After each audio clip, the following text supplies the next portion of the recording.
with your legs. It was very injury prone, but now one person can load this up.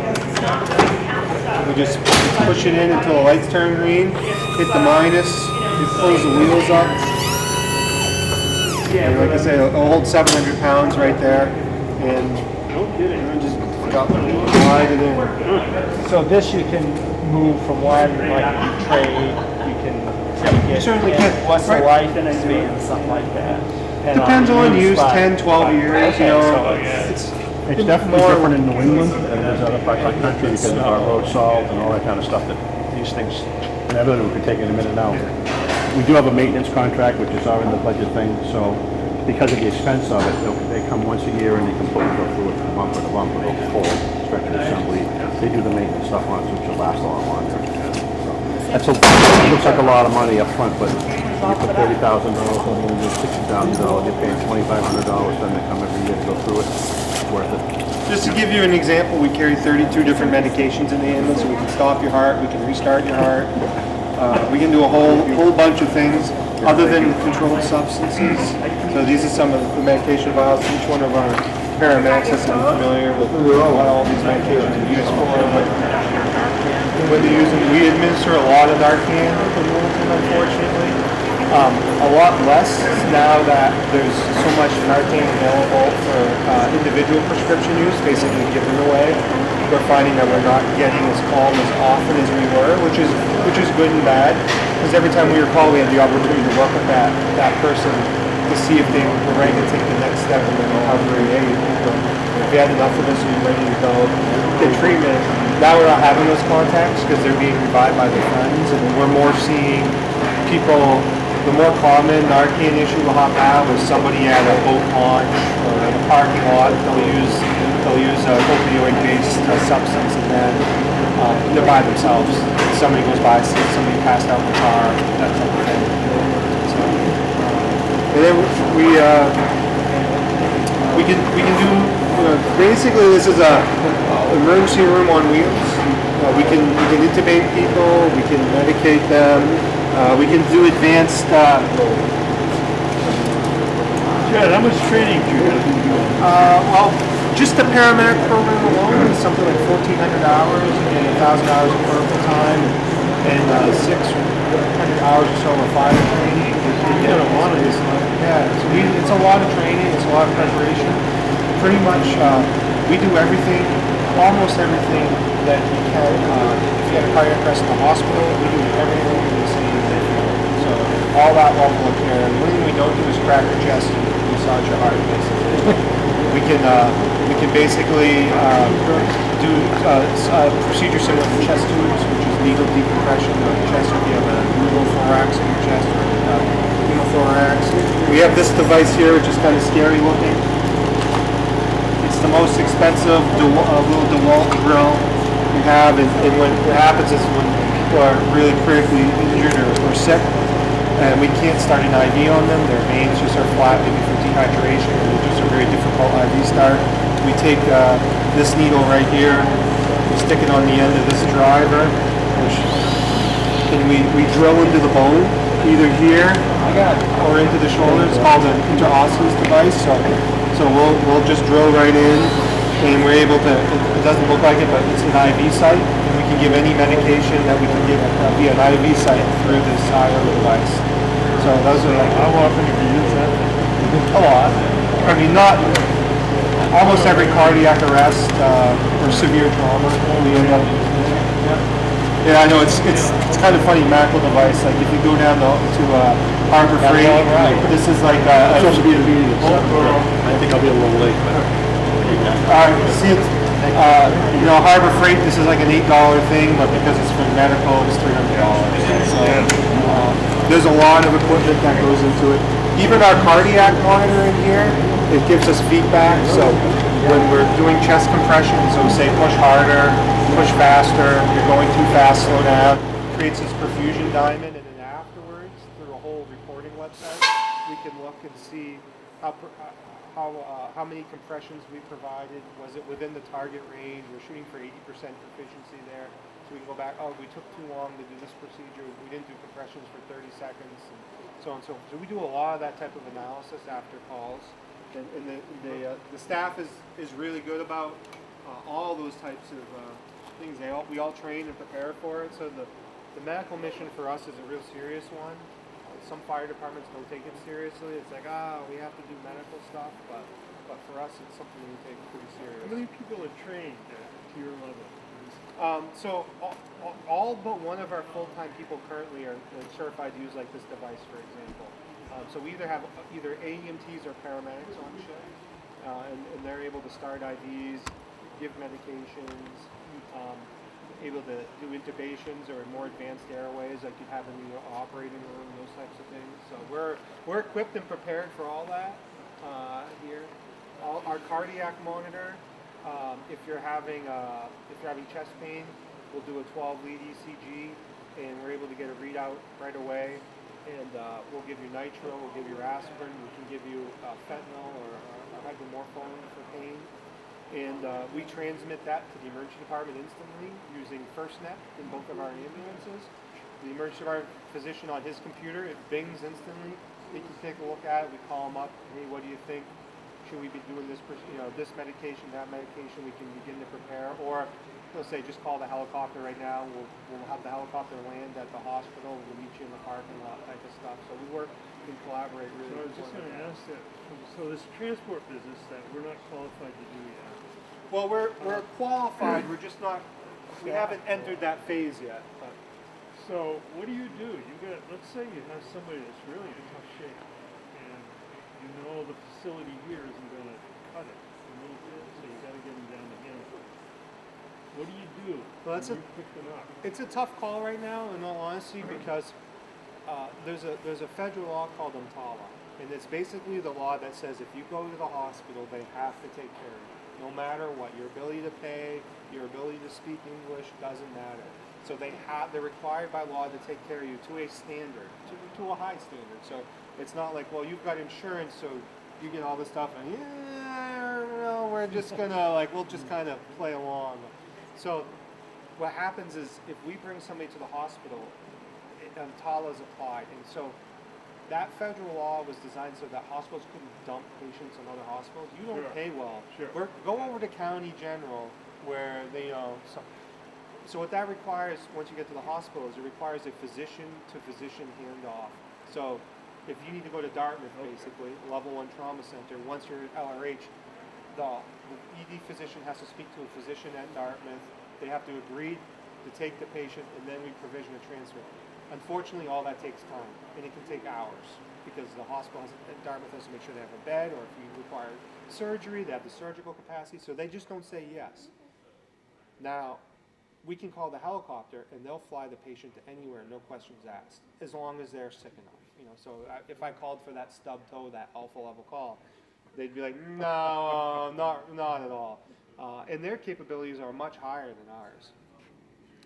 So if you're really sick, you've been in a bad traumatic injury or have a serious medical issue, we can call the helicopter and they'll say, well, yeah, we're 30 minutes from Littleton Regional Healthcare, which is where we'd like them to land because there's a helipad and they actually have an IRF instrument-rated flight path into the hospital so they can fly through more clouds and reduce their visibility restrictions that they normally fly under.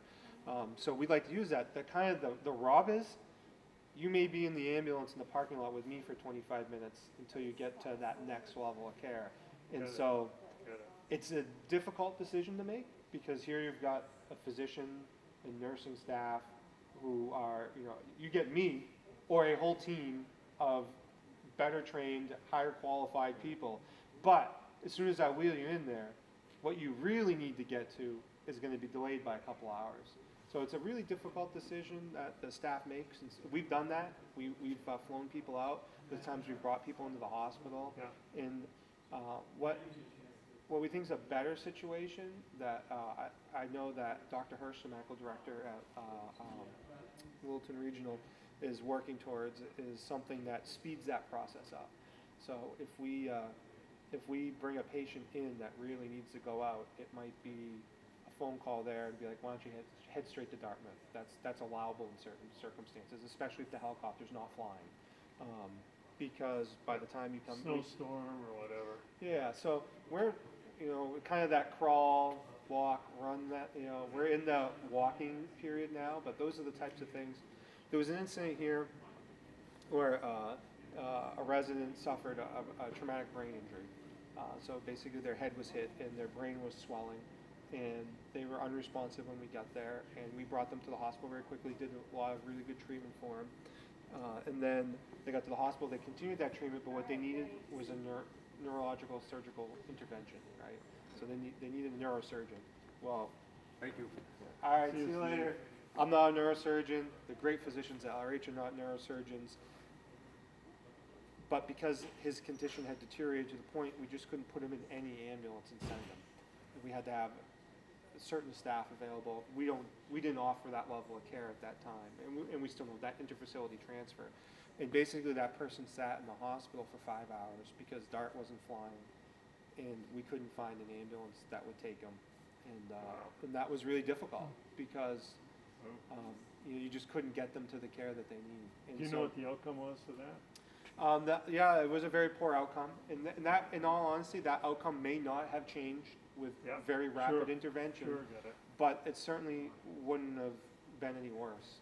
And so, and that's what you strive for. So that's the type of system we would like to begin to incorporate in working together with all of the partners in the area that provide EMS services. So we're just past our first year mark in EMS, and so there's a lot of systems we got to put in place. The whole quality improvement process, program. It's not just you could have done better on that call. There's groups of people in the department that look at, the physicians at the hospital look at. They have a hospital coordinator. We work together as a team to look at not all, but our runs and our reporting, our treatment modalities, were they successful, were they not, what was really going on with the patient. So we're still new at that. We're still, and so, that's why I say we're kind of in that walk phase right now. But Littleton Regional is a great hospital and a great asset to have. Dr. Hirsch up there is phenomenal. He's a board certified EMS physician, so he understands EMS and is a big advocate for it. So we're working towards it. But Nice.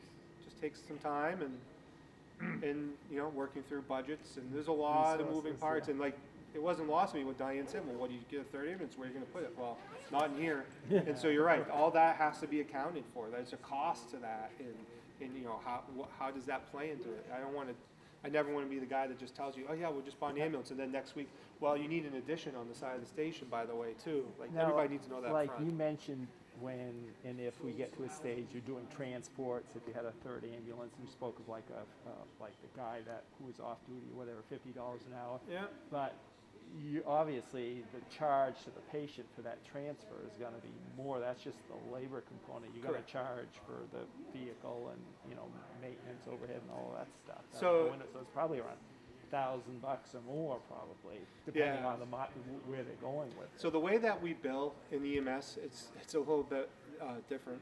So it's a base rate. In the base rate, there's a couple components that go into it. Is it an emergency or not an emergency? So like if somebody needs to go from the hospital to a nursing home, that's not an emergency. Or say right? rehab down to by Exactly. Concord or something So like that. and then the second component to it is it basic life support or advanced life support? So basic life support is pretty much, we put the patient in and we sit and we monitor their vital signs, or advanced life support is they have IVs, they're undergoing, receiving medications during the transfer, so on and so forth. So BLS, ALS, emergency, non-emergency. So most of our runs here in Littleton are advanced life support emergency calls.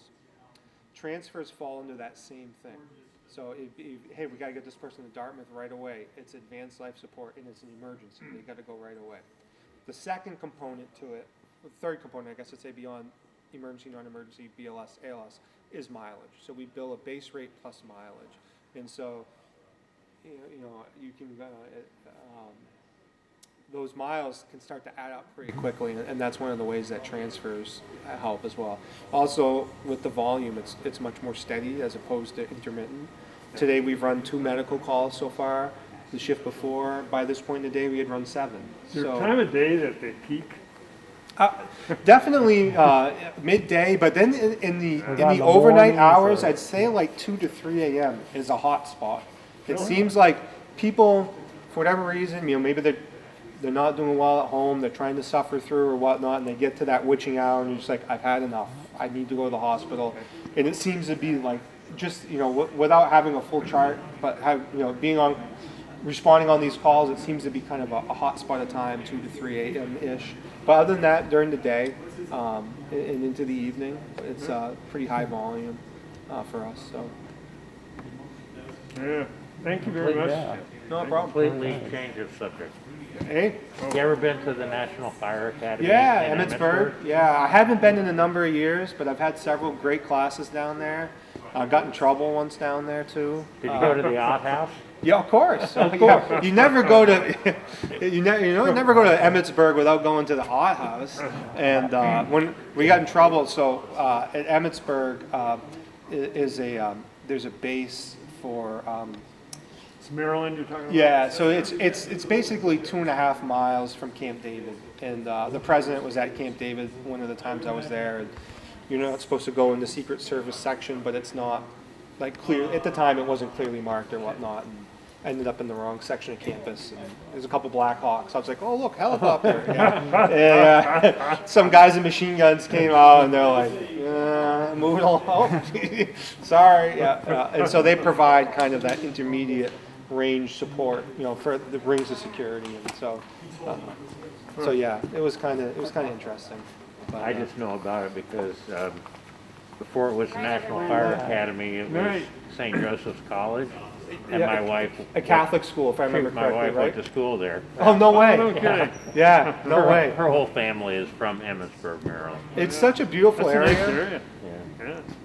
Yeah. And I'll tell you, I went there and I had never been to Gettysburg before, so this was many years ago, and went there and was able to spend a day at Gettysburg, and it was really kind of read a lot about history and whatnot, and read a lot about the Civil War. It was just very powerful to be there and see Little Round Top and kind of go through that experience. And I didn't know until I went there that Eisenhower lived right there, and he'd take tours in his golf cart. Somebody'd come visit him. And they jump in the golf cart, and he's giving tours out, of Gettysburg and whatnot. I read that somewhere when I was there, so it was a good trip, good time. Highly recommend it. Yeah, amazing instructors. I haven't been in 6 or 7 years, but yeah, anybody that gets the chance, I just highly recommend. They do it used to be called the Twin State Weekend. So it was Vermont and New Hampshire. We'd go down there for the weekend, and they'd have a number of classes. You take a 16-hour class, like 2 8-hour days on this or that. And I think the one I took down there was like initial company operations. So that first 10 minutes of a fire, that type of thing. And you're just dealing with instructors from the national level that are great.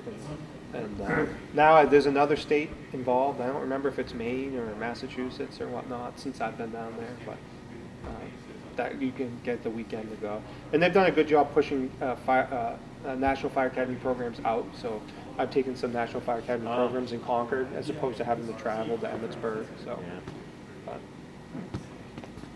yeah, down there cherry blossom season. It's snow on the ground up here and summer down there. So, yeah. Isn't it the underground Pentagon in Thurmont too, right down there? Yeah, somewhere down there, I guess. And I guess there's a lot of tunnels I guess we're not rumored supposed to know where it is. between all the buildings and stuff. But I mean, after that first time, I'm like, that's it. I'm staying in my lane. Just go to my dorm, go to my class, go to the Yacht House. Haven't gotten in trouble at the Yacht House yet. Yeah. Now, was the Yacht House around back then? The outhouse has apparently been around forever. Well, I'm And gonna it's take off. All right. Thanks, and keep up the good work. Oh, Been in thank the you. same You're welcome. family, I guess, for a long, long time. Yeah. That's neat. That's Yeah, neat. nice job. It's really appreciate it. Thank you for coming in. We're happy to have you guys. I'm going to call the meeting to order, and the first thing on the agenda is to accept the minutes of September 17th as presented. Do I have a motion to do that? Motion to accept. Accept. A second, do I have a second? John? And are there any corrections, deletions, additions, anything that you want to change on those? I thought the minutes are very well done. Okay, great. That's great. All right, all in favor of accepting the minutes, please say aye. Aye. Any opposed? All right, there we go. And I'm going to turn the meeting over to Andrew. And we do not have anyone taking minutes tonight, so do I have a volunteer? Oh, you're going to, It's going to be a combination Okay. between the tape and my notes, and everybody here, I pretty much know who they are, so I'm going to just jot down the name of somebody asking a question, just so when we're looking back at this, Pam's going to try to type this up, Okay. but this was what we were able to work out. all right, that's wonderful. All right, I'm going to turn the meeting over to Andrew and Karen. Okay, so I do have one update from the last meeting at the transfer station. There was some equipment that Brian Patno presented, and he's gotten some pricing and put it into the calendar. He'll probably have to come back at some point and actually present that to you, because I don't have additional information on it right now. But I'm thinking that we're going to have to do that with most of the warrant articles Yeah. anyways. Going down. You might need, You want one sheet? is there two there? one shot. Okay. Yeah, and do you have any more? Three here. Chad and I can share. Oh, I've got one. Got more? Got one? Yeah, one more. Good. And then do you need more for Shane? You got it, okay. If you got one more, I'll give one to the chief. So he'll come back and, Yeah, we'll have I think usually what happens is the committee takes a complete look at all of the warrant articles with the budget, so maybe at that time it'd be appropriate just to have this updated by him. that sounds perfect. And this will give you an opportunity to take a look at it and be ready for his presentation. Andrew, you want to just make a note Yep. on that oil filter crusher? Brian brought that up a couple of years ago, and he and I chatted about that. The technology on that hasn't changed. OTC still makes the best one out there, and the secret on that is the time of the cycle. You don't want to have somebody standing there all day watching the thing go up and down. And anyway, I told Brian that at the time, and he thought he had seen something new on the internet somewhere. I could not find anything. So I mean, if that one isn't, if the old one we have is still functioning well, it's not like there's a new generation of that out there. Or if there is, just make sure we want to make sure we fully investigate it before we spend Yeah, any more additional money. Yep.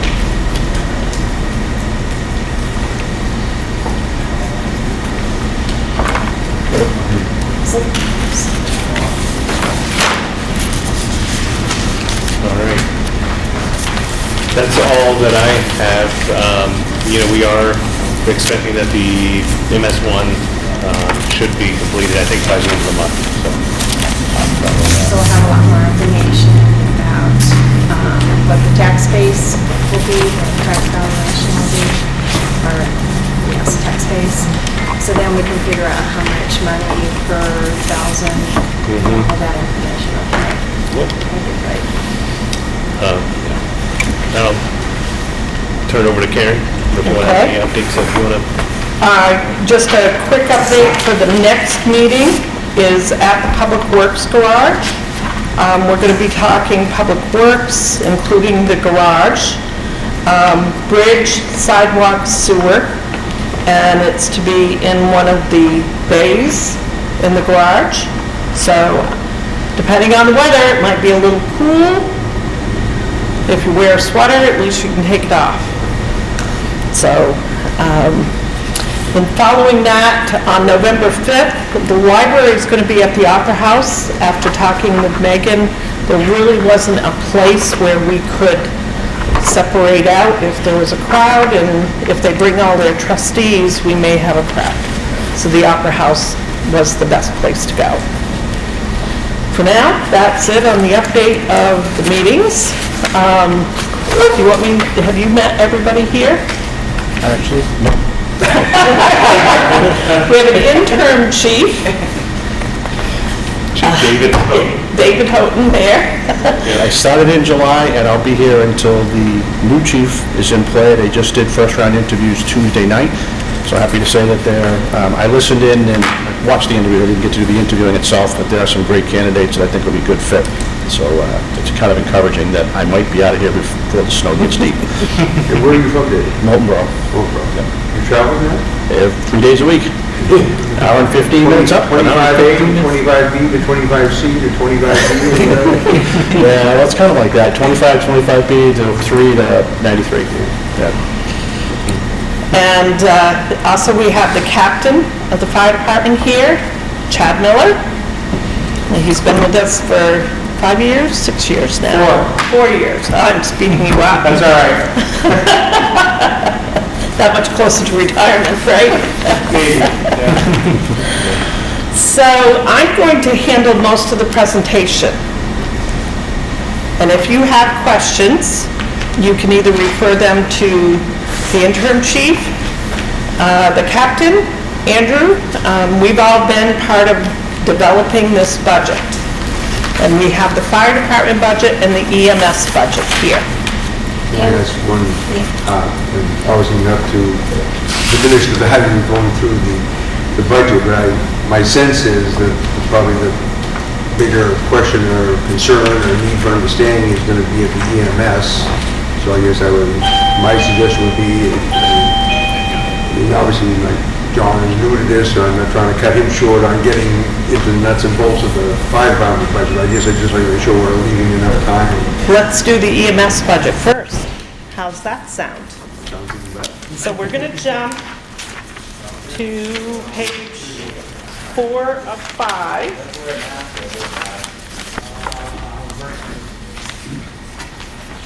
And I'm sorry, when I printed this out, it didn't highlight it like I try to have it highlighted so you can see it. But in the wages and salaries, you can go ahead. Under the proposed, we have the added 2 positions that the selectmen had approved to be added into the EMS, fire and EMS. But they're basically split, we're trying to split as much of the staff as we can at this time between fire and EMS. So they are added to the EMS budget. And this is the only 2 people that have been added. Correct. So it's the same 2 people back 3 months ago or whatever? Yes, no new additional people have been proposed. We are reducing the part-time. Part of the reason for adding the additional full-time people was the budget that we had produced for the part-time individuals, hoping to get some paramedics, EMTs, AEMTs interested in part-time work. We've dropped that from $165,000 in the default to $40,000 in the proposed. Then in overtime, we have a very slight increase because we wanted to try to round it a little bit more, of $35,500. Under health insurance, the reason why this is a little darker gray is we still do not have our numbers yet. I've heard they're coming. This week we were supposed to get them. I have not seen them. And I just estimated a 10% increase in here. And we have a couple new hires that I don't know exactly what plan they're going to be on. We have life insurance, disability insurance, and those are all wage related. Social Security in the proposed is down because your full-time EMS fire personnel do not have Social Security deducted from their pay. So we do not have to pay our share. Medicare has a slight reduction because the total between the wages, part-time and full-time and overtime, do not amount to the same as it was last year. Retirement, with the 3 individuals and the full year, because last year's budget was only 9 months. The full year, we have a calculation of $91,421. Workers' comp, uniforms, mileage reimbursement, and telephone communications are exactly the same as last year's budget. Included in this is an increase for data processing services. That is to be able to transfer medical data back and forth in our ambulances. With property liability insurance, the same. Gas and diesel, we do have an increase in here. We believe there'll be increased trips. Small equipment and supplies, as we use supplies, we need to replenish those supplies. We have added office supplies because we do have some use of binders, paper, etc. that goes along with this work. Postage, we have some added postage in here. An annual PM cot and monitor. This is an increase in cost of $250 in the proposed. Vehicle repair and maintenance is the same. Medical supplies, replenishing medical supplies is an increase. Right now, we've expended $8,380, so we expect that there will be a little bit of an increase there. And last year's budget was based on a 9-month figure. Dues, licenses, and subscriptions, we do have an increase. No, I'm sorry, we've kept that the same. Ambulance, large equipment purchase and lease. I have included the second year of the lease payment in this budget. Professional services outside billing. Last year we had a smaller amount in the billing. It was based on 9 months instead of a full year, and it's 4% of the collections. Now, as far as revenues go, so we had moved this around. Revenues always were at the top. We've decided to move it to the bottom because it gives you a truer picture, I think, if you're looking at the cost versus what we might be taking in. We've increased the revenues for billing on the revenue side to $365,000. Transfers from facility to facility, that is still something that may not do. We've put $1 in there. Charges for coverages in other areas are staying the same. Use of fund balance, there's a proposed of using $15,000 toward the lease payment. So out of the fund balance that we may have left, or we will have left at the end of the year, using $15,000 of that money. Diane will review that as part of the overall Right. fund balance.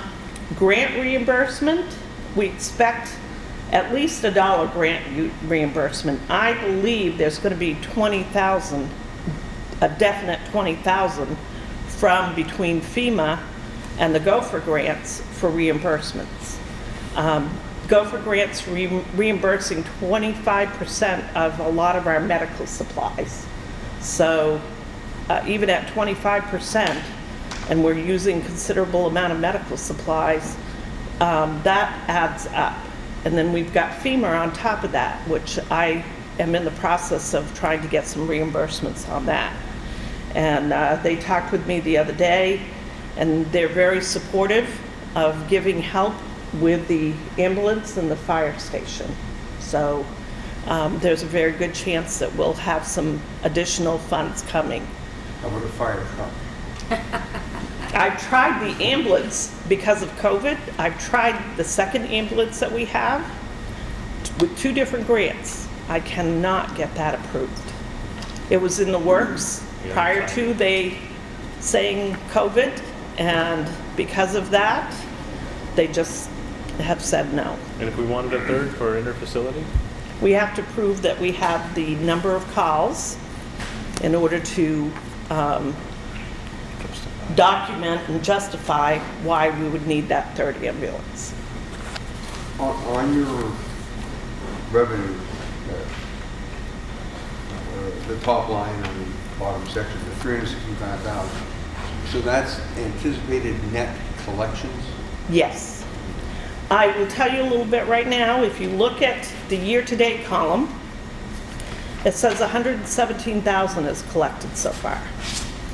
We have, and if you look at your next page that's attached, right now we have in receivables that has not been collected in full, $455,927. We have in the last 3 months, $245,443. So we still are collecting, and it does take time to collect on those. But of the 455 figure, what's the anticipated, At least half of that. but it's, That's where that 245 comes from. No, the 245 is the 245. current. This current, okay, It's the from last current year. ones. So the difference between the 455,927 and the 245,443 is last year's. Those were as of the end of August, what was collectible. okay, where's the whatever figure? You look right on the bottom page Right there. Yeah. of your budget, but you also look here. The 245,443 is the last 3 months, July, August, and September billing. And it can take roughly 3 months to try to get payments between the insurance companies, Medicare, and any of other insurance programs, supplemental insurance. So it can take 3 months. I'm estimating by the end of the year, we'll have at least half of the monies that are sitting out there collected. So we got 455,927 out there as receivables. So the 117 that we collected, That's actually collected, collections. plus roughly another $125,000 Yes. on top of that, is what you think? You know, 125? No. 200. I thought you said half of the 245. No, half of the 455. Go to month-end balances on that sheet. See where it says The bottom month-end line is balances? 455. I That's circled what's- it. That's essentially the money that is floating out there that we have not collected yet. We've billed but have not collected. So the assumption is 50% of that we should be able to collect. So is that 117,000 plus the 245? Is that what you Yes. expect to collect Yes. by the end of the year? By the end of the year. So the selectmen last month approved 2 different documents for us. One was a official billing plan and then a collections policy. And the collections policy requires us now to meet with the billing company to expedite some of this. So that's why we think the projection will come up. And we know that with COVID hit, the collections, what we saw as income dropped significantly because people weren't working. So the people at the insurance companies weren't working. So they're just now starting to get ramped back up again. So hopefully we'll start seeing more deposits coming in. And I monitor the bank account that the money's coming into, and that has grown quite a bit each month. It's not doubled, but looking at it on a monthly basis, the amount continues to grow as some of those older collections come in. So the 455,000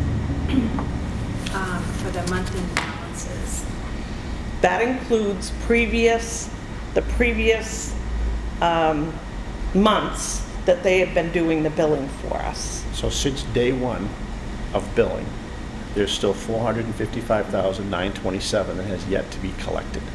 Which includes this 245,000. so, okay, so why would we not collect the total 455?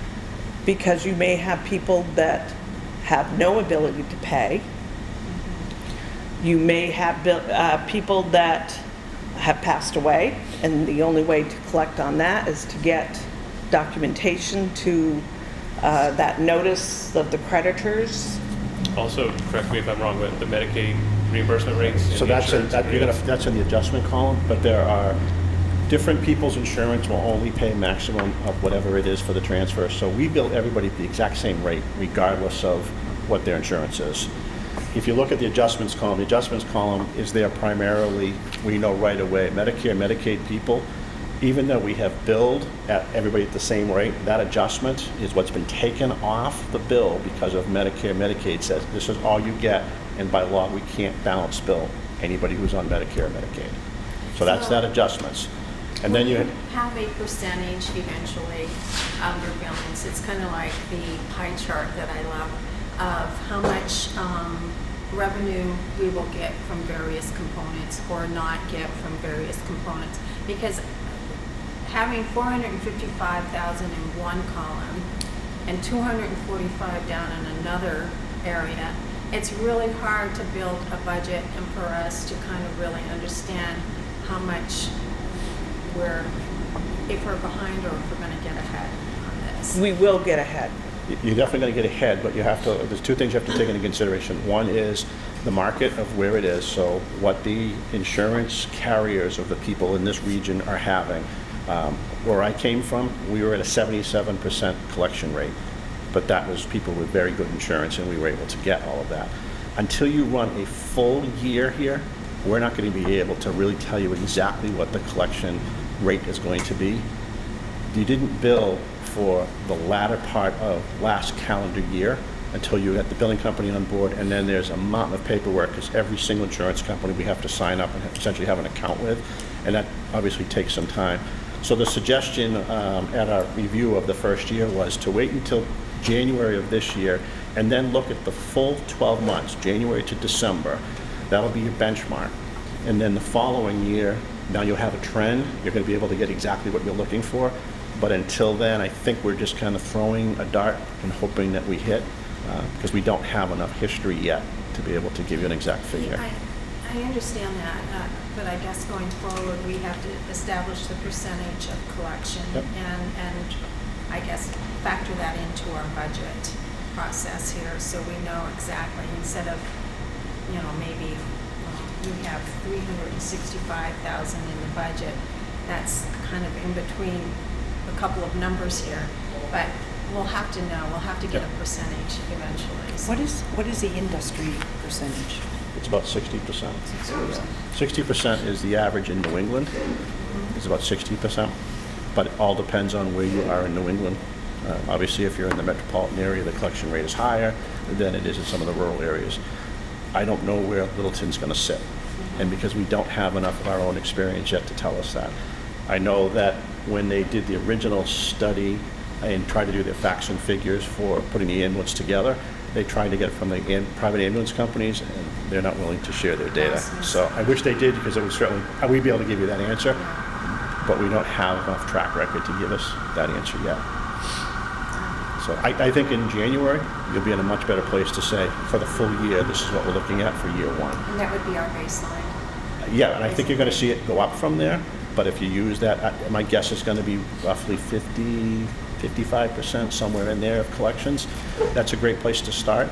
And then if you go down, that's the time we need to go back to our billing company and say why. And then, but down is just the collections, what you collected from what you've billed.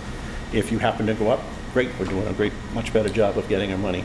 How often do you meet with the billing company? So we just did the protocol last week, so our first meeting is going to be next week with them, because what we like to do is review what they call their aging report.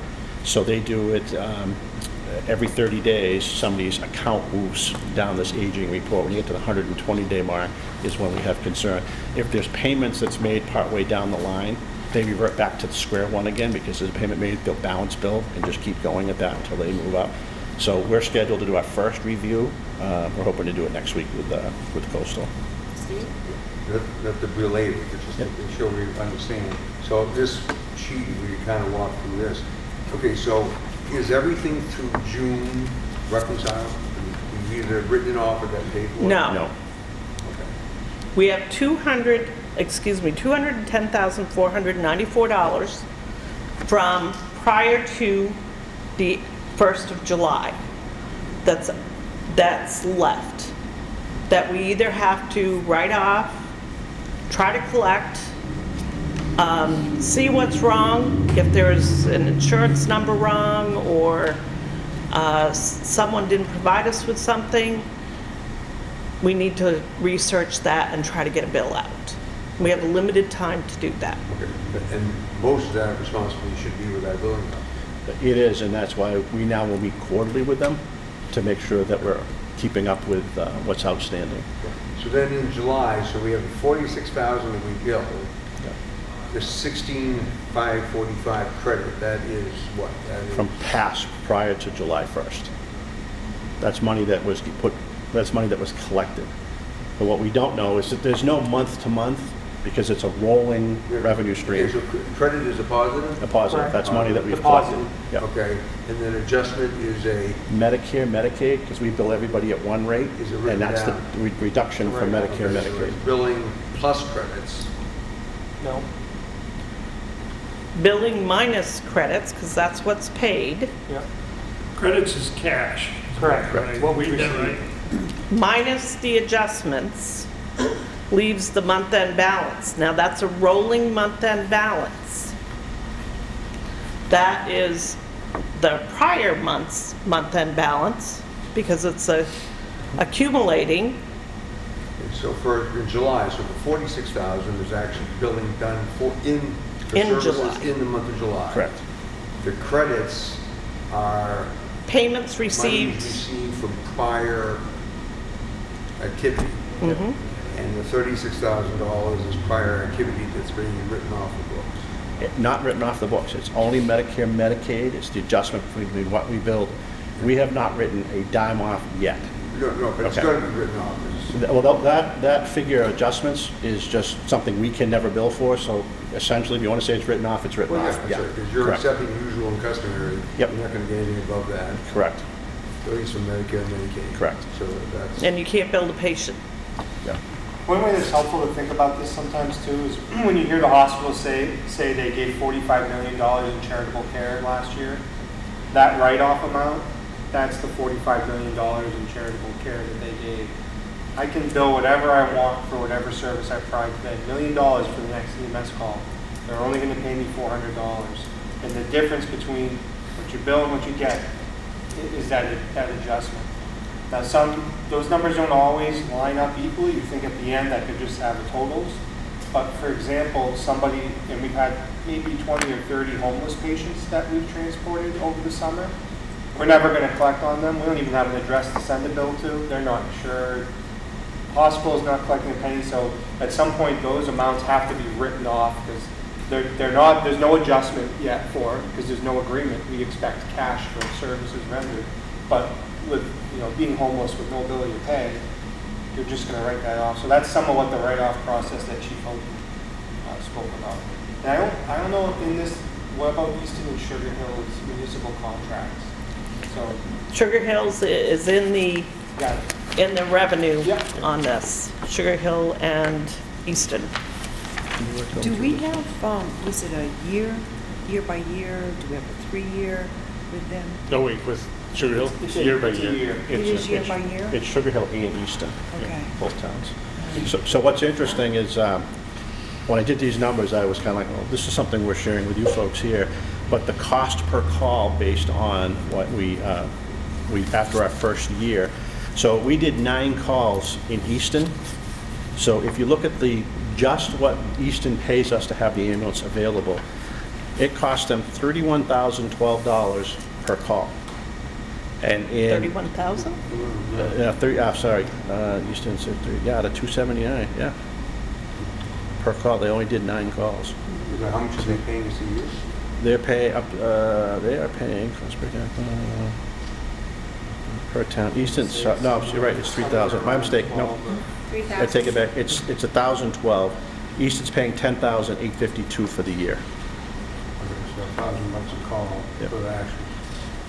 Sugar Hill, we did 41 calls, and they pay us $23,256. And in Littleton, we did 880 calls, and essentially it's $245,000 that's put into that.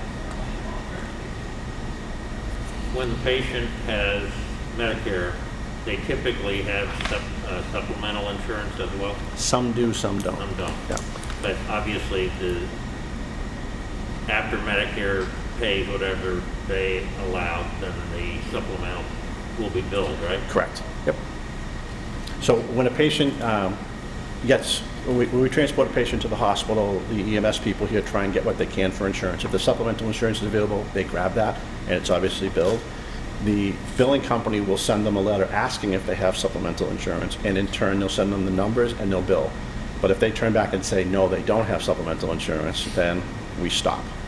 We only get whatever Medicare, Medicaid pays. How does Medicaid play into all of this? Terribly.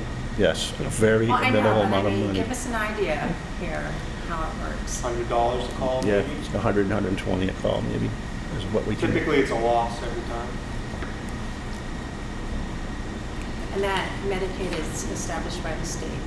Medicaid is state, but we're actually, we had an issue, we're enrolling in Vermont Medicaid as well, because we've seen a large number of Vermont Medicaid patients as being kind of an anchor community in this area. A lot of Vermont people either end up here for work, for dinner, for whatnot, and end up requiring medical attention for groceries or Walmart or whatnot. So we're enrolling in that, and there's been some complicating process in that, but Vermont Medicaid's better because they have more, their state seems to better support the healthcare system than New Hampshire does, so. Medicaid is federal money, but it's administered by the state.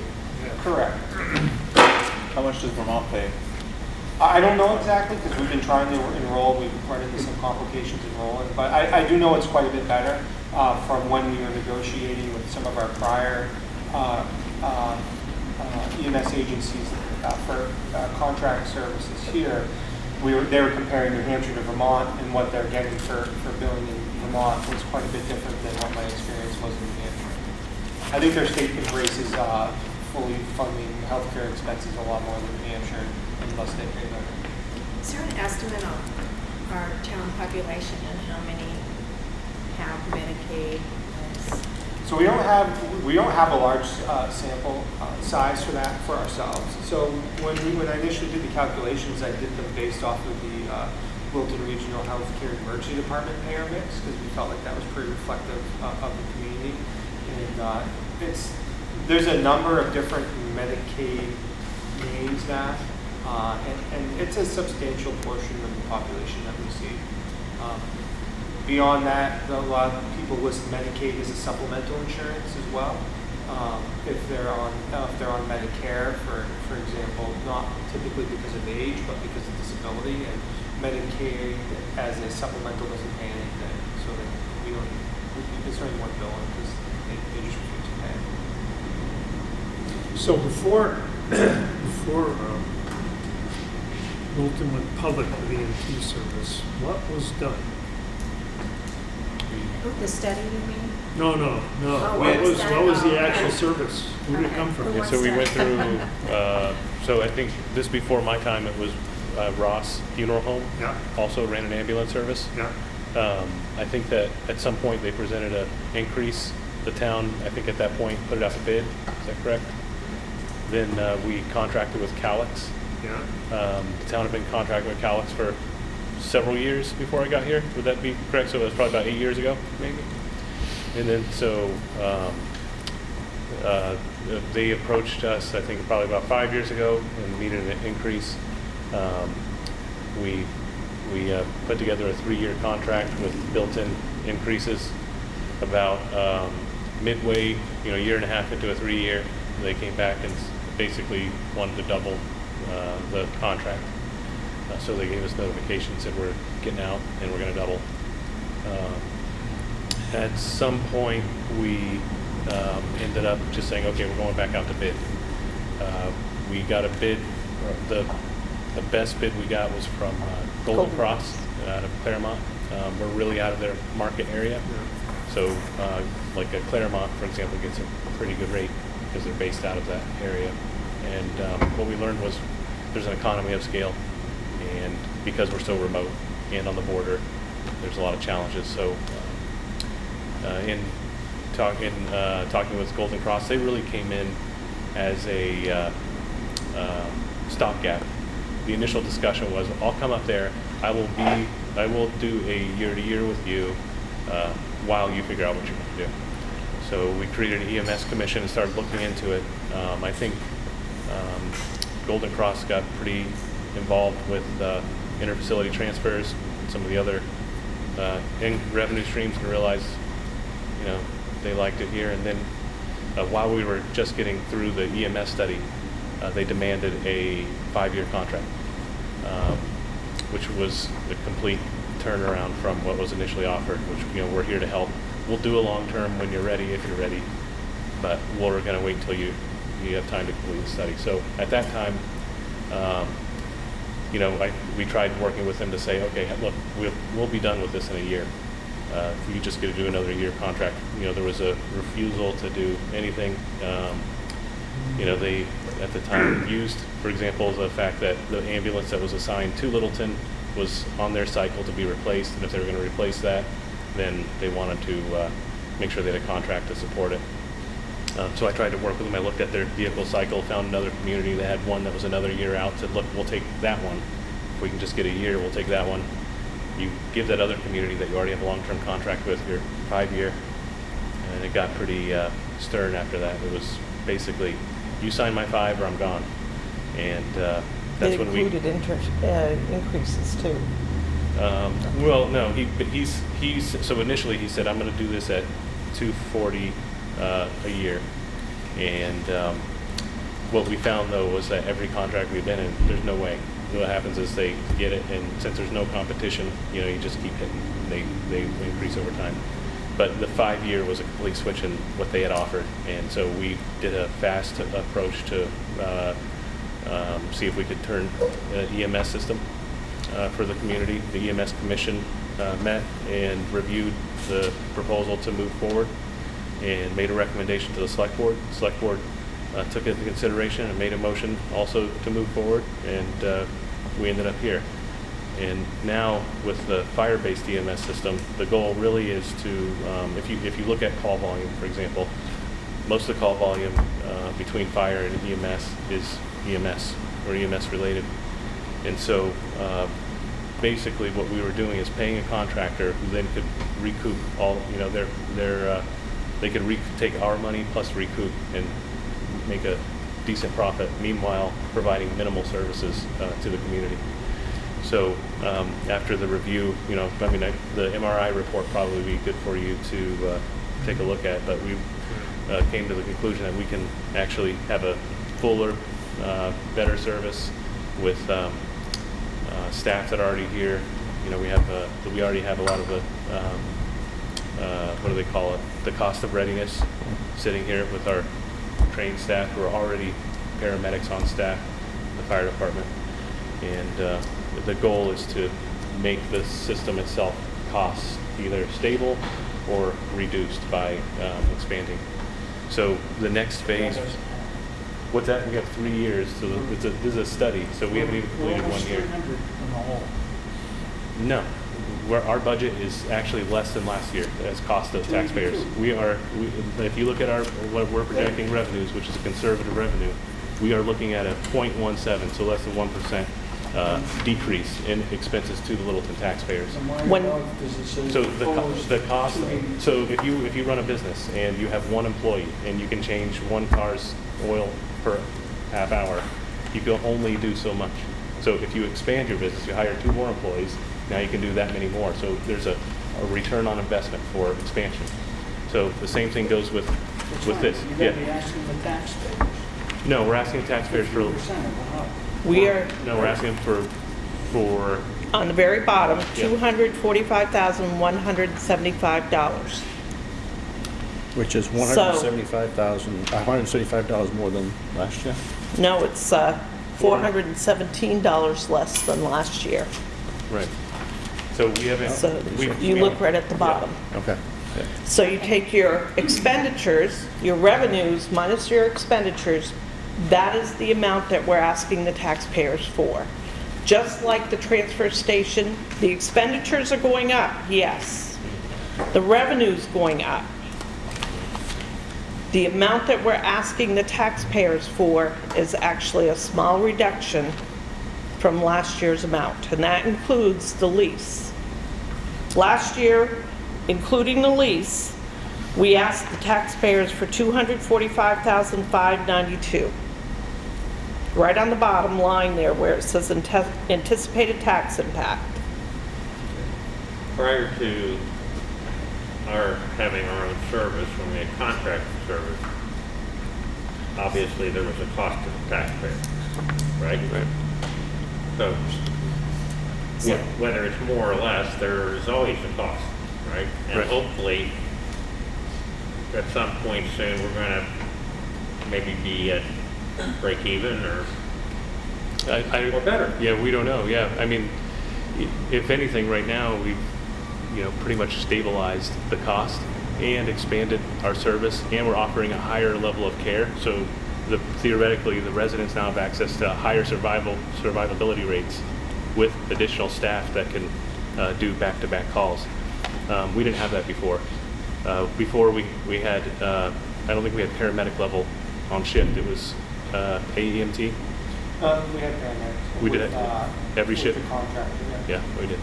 But So if, you have to hold my hand through this budget because it's complicated. So the estimated $245,000, asking the taxpayers for that amount next year in the proposed budget. And the final year that we actually had a hired service for this was approximately the same amount. Yep. And just like, one thing that I would, we still have to see if it's plausible, and we're talking about and working on it, but I would expect, and it would be my goal, that this budget would actually go up. And I'm not talking about the amount from taxpayers, but the total bottom line should increase, because at some point we want to do interfacility transfers, and that's really where the revenue's at. That's when you transfer a patient from, say, Littleton Regional to Dartmouth or Plymouth, or vice versa. You can do So it why that can't we way. do that now? Well, we would have to. We need to hire more, and we need more. We need another ambulance and more people. We have to look at structuring the program. How do you structure it? Is it structured with paramedics only, or are we doing it with paramedics and firefighters? So It's a big bite to try and do your first couple of years, so you're better off getting the 911 stuff and get that all leveled off, and then take the next logical step, which would be the transfers. And it's true, the private ambulance company, that's their gravy train, is the transfers. That's where they make a ton of money. How do you pay the people who do that? So there's a whole bunch of models. There's different models. Yeah, that's a lot of exploration we got to do. There's per diems, there's call, there's shift. I think. Does it get added on to extra hours worked and impact vacation time, et cetera, et cetera? I mean, it depends on which model.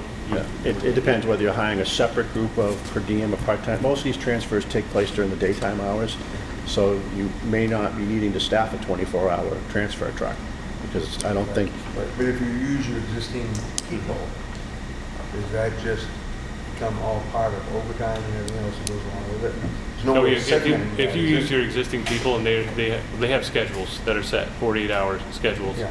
So if you have a transfer that is going to take a crew out and we have to backfill that shift, then yeah, you would. But that's why we would have to. We have to explore all the models. Or,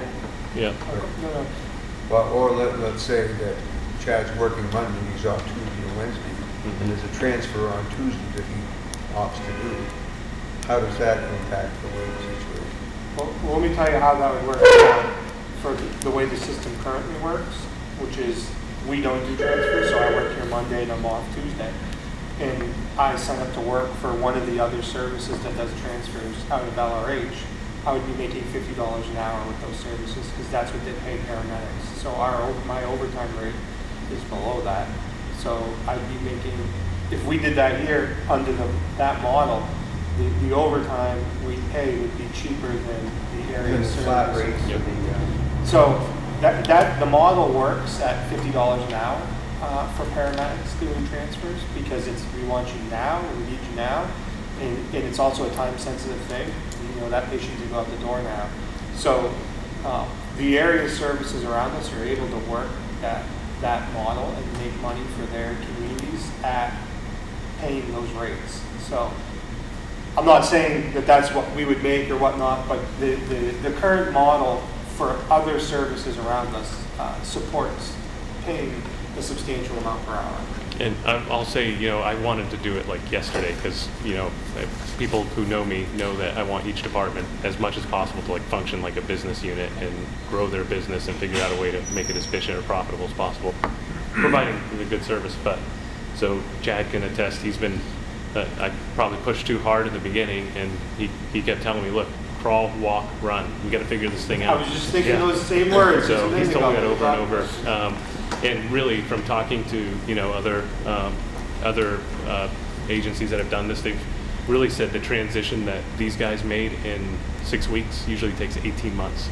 So it's really an amazing thing that they've been able to pull off and have this successful of an EMS department starting from scratch. So in that crawl, walk, run business, I gather we have deals with Easton and Sugar Hill. Is that right?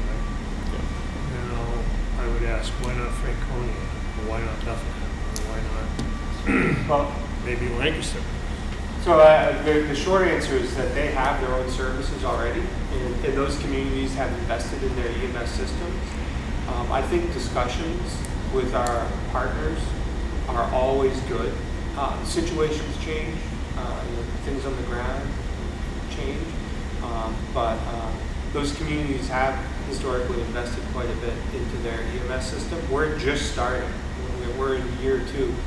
And those services have historically come to Littleton a lot. Littleton has been a drain on the mutual aid system because we weren't staffing correctly. It was at least once a week or more, mutual aid ambulances were responding to Littleton.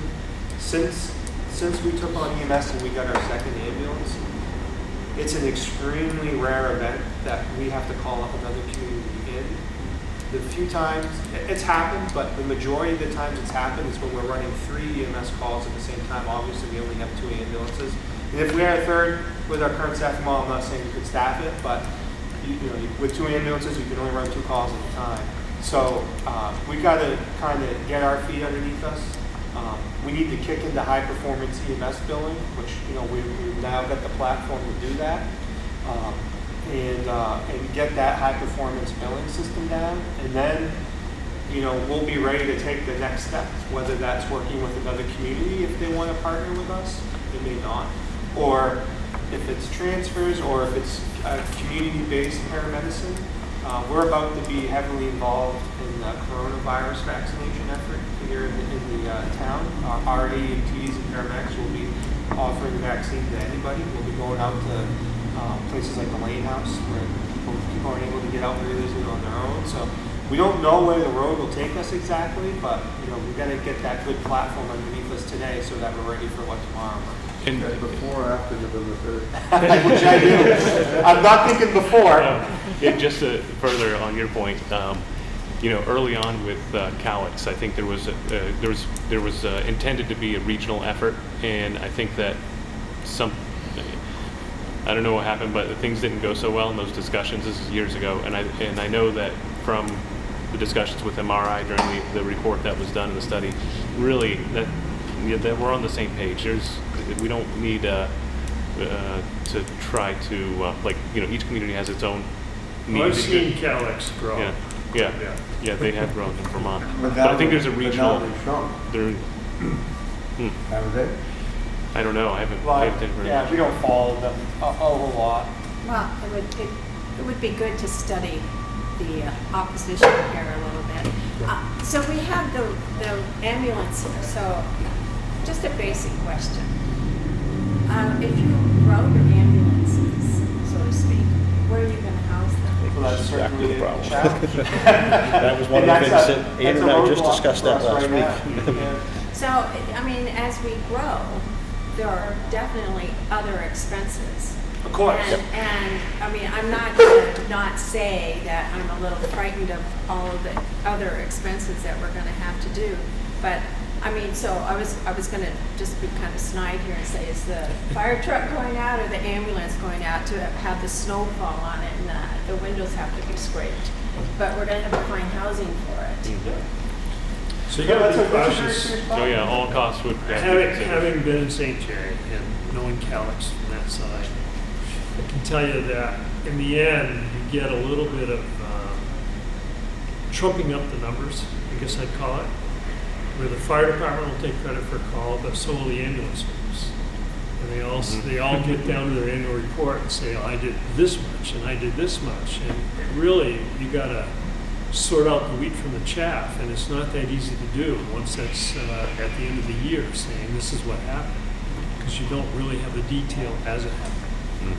You know, Well, two show up, and you don't need to sometimes. yeah, I was gonna say, that is one of the concerns I have heard, you know. I have a very sheltered life, but that is one concern that people tell me about is, why did the ambulance respond, or why did the fire truck respond to a certain, both of them were responding, but why did one in get this a lot. particular? I'm sure. we So get there's a lot of reasons for it. So first of all, depending on who's closer, so if the fire engine's on the road and they're closer and the ambulance is coming behind them, you want to get someone there as quickly as possible to render care. So that's the first thing. The second thing is, especially if you have somebody on the second floor of a building, between taking them and the equipment out, the additional manpower is better. I want to knock on wood really quick, because we haven't had a single injury, because the more people that are on duty that you bring in, the less the risk you're going to have on creating any injury, especially during the winter months when things are slippery and whatnot. So it's about the manpower. There are multiple times this week alone, I know of twice that I've been here, they've had back-to-back calls. So we have two calls, the ambulance and the engine go to one call, and the second call comes in, the fire call. Well, the engine's already on the road, they just divert off the medical call and go to the fire call. So the manpower is here. The cost of actually running the truck, a little bit of diesel fuel that you're going to use, is far worth having the staffing to go. You own the truck one way or the other, so the only expense you have is the cost of the fuel. But how does that work into the overtime? So how many people are on staff? Minimum of 3. Minimum of 3. Correct. So if Which you have is- a minimum of 3 and you have 2 pieces of equipment going out, that's 4 people, isn't it? No, Is it it's just- one person by themselves on an engine and 2 people on the ambulance on a medical call. So the shift is going together. That is less than the standard is, the national standard, the OSHA standard for firefighting is supposed to be 4 for 4? firefighting. So the advantage that you have here is everybody that you have hired here, everybody working here are cross-trained. So we don't have a dedicated group of people that only do the ambulance work, or a dedicated group of people that only do the fire work. Everybody does both. So going back to his point, who gets the credit for the call? The fire it's one department does. department. One Yeah. department. Yeah, so we don't have 2 departments responding to the same call and both getting credit for it. We're just one department. We say that, 80% were medical calls, 20% were fire calls. We'll respond to about 1,100 calls this year, and that's total. Sometimes the police come along, or we get called along with the police, but for fire EMS, it is Seamless. Right, but if a fire truck and an ambulance go to on one call, is that one call? One call. One call, No, one call. number. If fire, police, and EMS show up, that's one call as far as dispatch goes. There's not separate calls, it's all one call. And Jay, just put there's a Chief Flynn is still running the show on Lancaster. Yes, The cost of what the pay rate there for people doing transfers. 2 years ago, it was $50 an hour for a paramedic. I don't know what it is right now. I don't imagine it's gone down lately. No, but he was paying $50 2 years ago. So they pay a stipend, so it's a stipend for a trip from Dartmouth, from Weeks to Dartmouth, or from LRH to Dartmouth. And so they do like it averages out to $50 an hour So for I the mean, average. it's a couple $100 anyway, Yeah. for somebody for a day. Yeah. $250 maybe. So, For just one trip. I do a second trip, that's another stipend. no, but but if they leave anywhere up here to go to Hanover and come back, Yeah. it's gonna be, And they break it down, they have like a more local, a midway, and a longer, because they're not doing it by the hour, they're doing it as a stipend. but that's stipend is 200 or 250 per trip. Something like that, yeah. As of a couple of years ago. Yeah. Right. And I'd add, because we get that question a lot, first of all, when somebody calls 911 and requests medical assistance, our dispatch center is notified right away. But the 911 call table will start to ask a series of questions. It's called emergency medical dispatch. So is the person breathing? Are they awake? Those types of questions. And then they're working off cards, so as they enter that, as you answer those questions, it gets entered into your computer system and it generates the next question to ask. Out of that comes what's called a dispatch determinant. And there's basically 5 levels, alpha through echo. So an alpha level call, it's the most basic call. It's the I stub my toe type of call. And echo level being not breathing or not effective breathing or no pulse. So for alpha and bravo level calls, usually we send the 2 people in the ambulance and that's it. No fire truck responds to that. And lately it hasn't been these fire trucks responding because you can see by their age and condition, you know, the less miles we can put on them. Chief Houghton was able to get us this pickup truck, and this is what we're using to respond to the Charlie, Delta, and Echo level calls, which are what 911 codes as advanced life support calls. So we don't always go, all of us. The other thing to think about too is for the Alpha and Bravo level calls, because 911 is telling us that those are low acuity calls. I'll use the stub my toe as an example. We don't respond with lights and sirens because we have good information from callers reporting that this is, you know, not a life and death emergency, and we don't want to assume any more risk than we have to. So you may see ambulances out in the community responding to calls without lights on, and you know, think that they're just going out to run an errand or whatnot. They're probably going to a lower level, a lower acuity medical call. So there's some additional information as to how that breaks out. When people push the big help button, you know, something really bad's going on, we're going to send all the resources we can to help mitigate that. And that means anybody who's here in the building, you know, you're on call, you know, you're up and we go out the door. A lot of times we get there, oh, it's not that big of a deal. Okay, we just, you know, I don't even get out of the truck, just turn around, the 2 people there in the ambulance take care of it.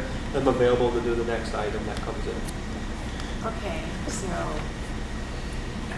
also when there are police calls, the fire truck used to always respond to some of the police calls, most of the police calls, like an accident, you know, if there was an accident. How is that handled now? So it all depends on the call information. I wouldn't say that we respond to most police calls. I don't think that that's a fair assessment.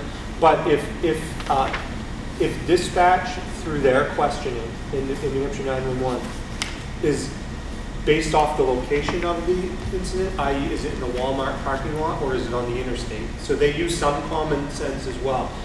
But if the calling party is not able, reports an accident that sounds serious, and again, you're dealing with, you know, whoever's calling 911, and it's not always good information. And if they're not certain if there's injury or an environmental hazard, we typically get dispatched to that. If the PD shows up in front of us and they're like, this is a fender bender, there's no need, we just go in service. We don't even finish responding, basically. And obviously, if there's injuries or environmental hazards, we go and we mitigate them. So. But that is a call. That's a call for service. That's recorded as a call. Yep. Yep. So it doesn't matter for a single event. It doesn't matter how many trucks respond, how many departments. We have 3 fire departments, 10 fire trucks, 3 police cars. That's one call. And you know, and obviously if the police go, they count it towards their statistics. But for us, it's one call. It's not 3 trucks, 3 calls if it's the same event. So if you have 800 calls. We're going to do about 1,100 this year. I'll just off the top of my head. You have 800 calls though, or 1,100.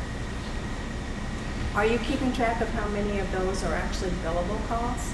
Those aren't all EMS calls. That's a combination of fire and EMS calls. So we can go back in and give you statistics to tell you how many were transports and how many were not transports. I don't have those numbers, but we can certainly give them to you. So, because, I mean, I'm just saying, you know, if you hear 1,100 calls, then you think, wow, 1,100. It's 3 a day. So you take the 1,100, then you take out which ones came in as a medical emergency call versus a fire call.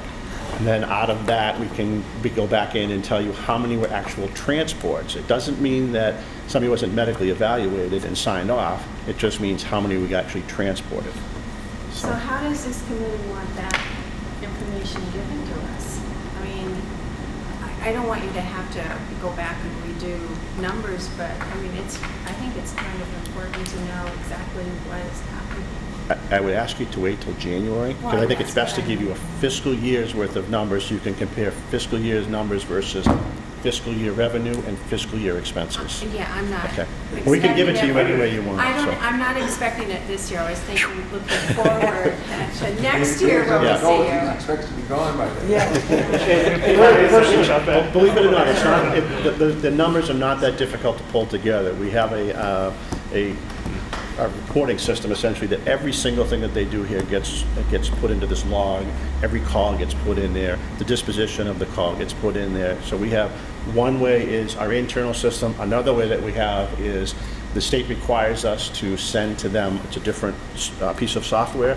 Every single person that we come in contact with for medical emergency, whether we transported them or didn't transport them, has to be entered into the system. So we can actually get you those numbers relatively. Does that sound reasonable, or am I I think asking so. too I much? think the transparency is what everybody Yeah, wants. no, we can certainly give you that.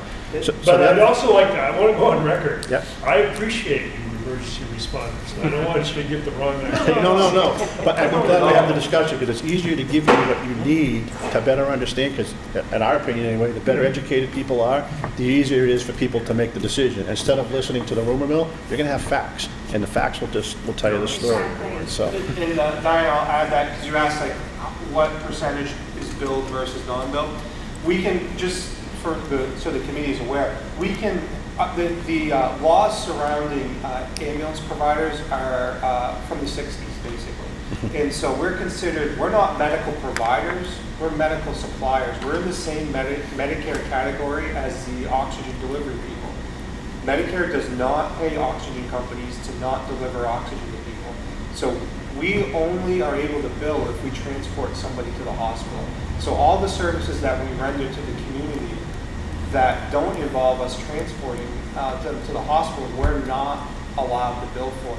And there is a push at the federal level to change that, to say that we're doing a lot more in the community. I'll give you an example. There's several diabetics in the community whose blood sugar run low, they go unresponsive.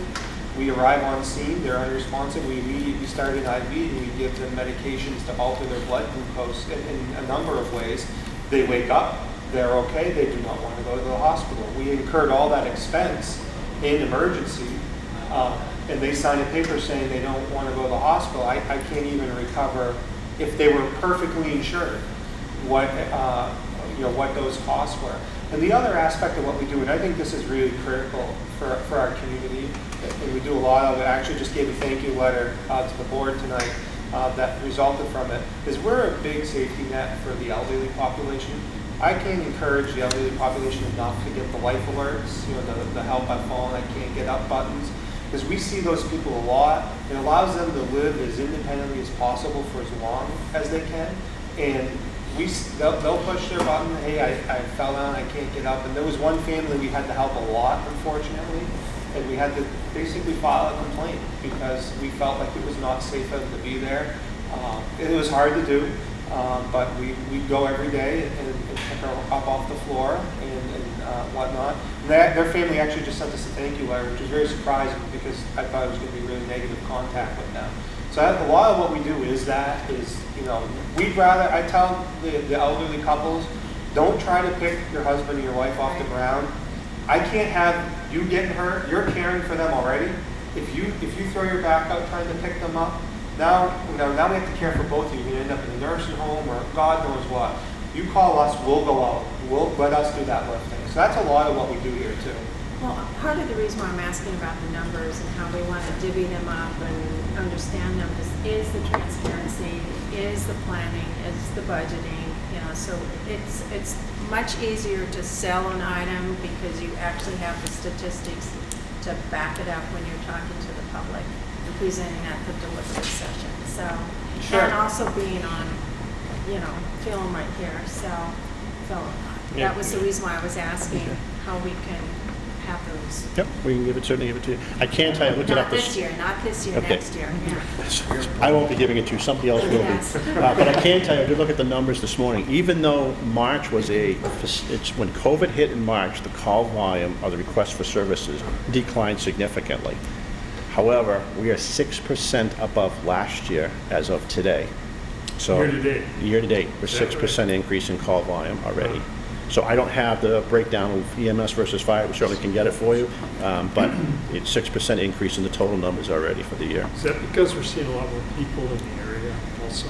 I'd like to say, yeah, I think it's a good thing to see more people in the area. It helps the economy out up here. And I know that the ambulances are running a lot, but I can't tell you that it's all ambulance calls without really looking at the numbers, but I can tell you it's a 6% increase in the overall sense. Mary?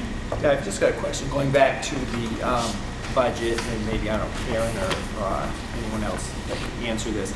We've got a slight increase noted, maybe you can explain that in the overtime line item. It was just, I was rounding up Okay. that number that was there. Because we've added 2 positions this year, so would we expect that to kind of go down a little, or is it a function of the mix? The plan, when we added the 2 individuals, we had an open position every week.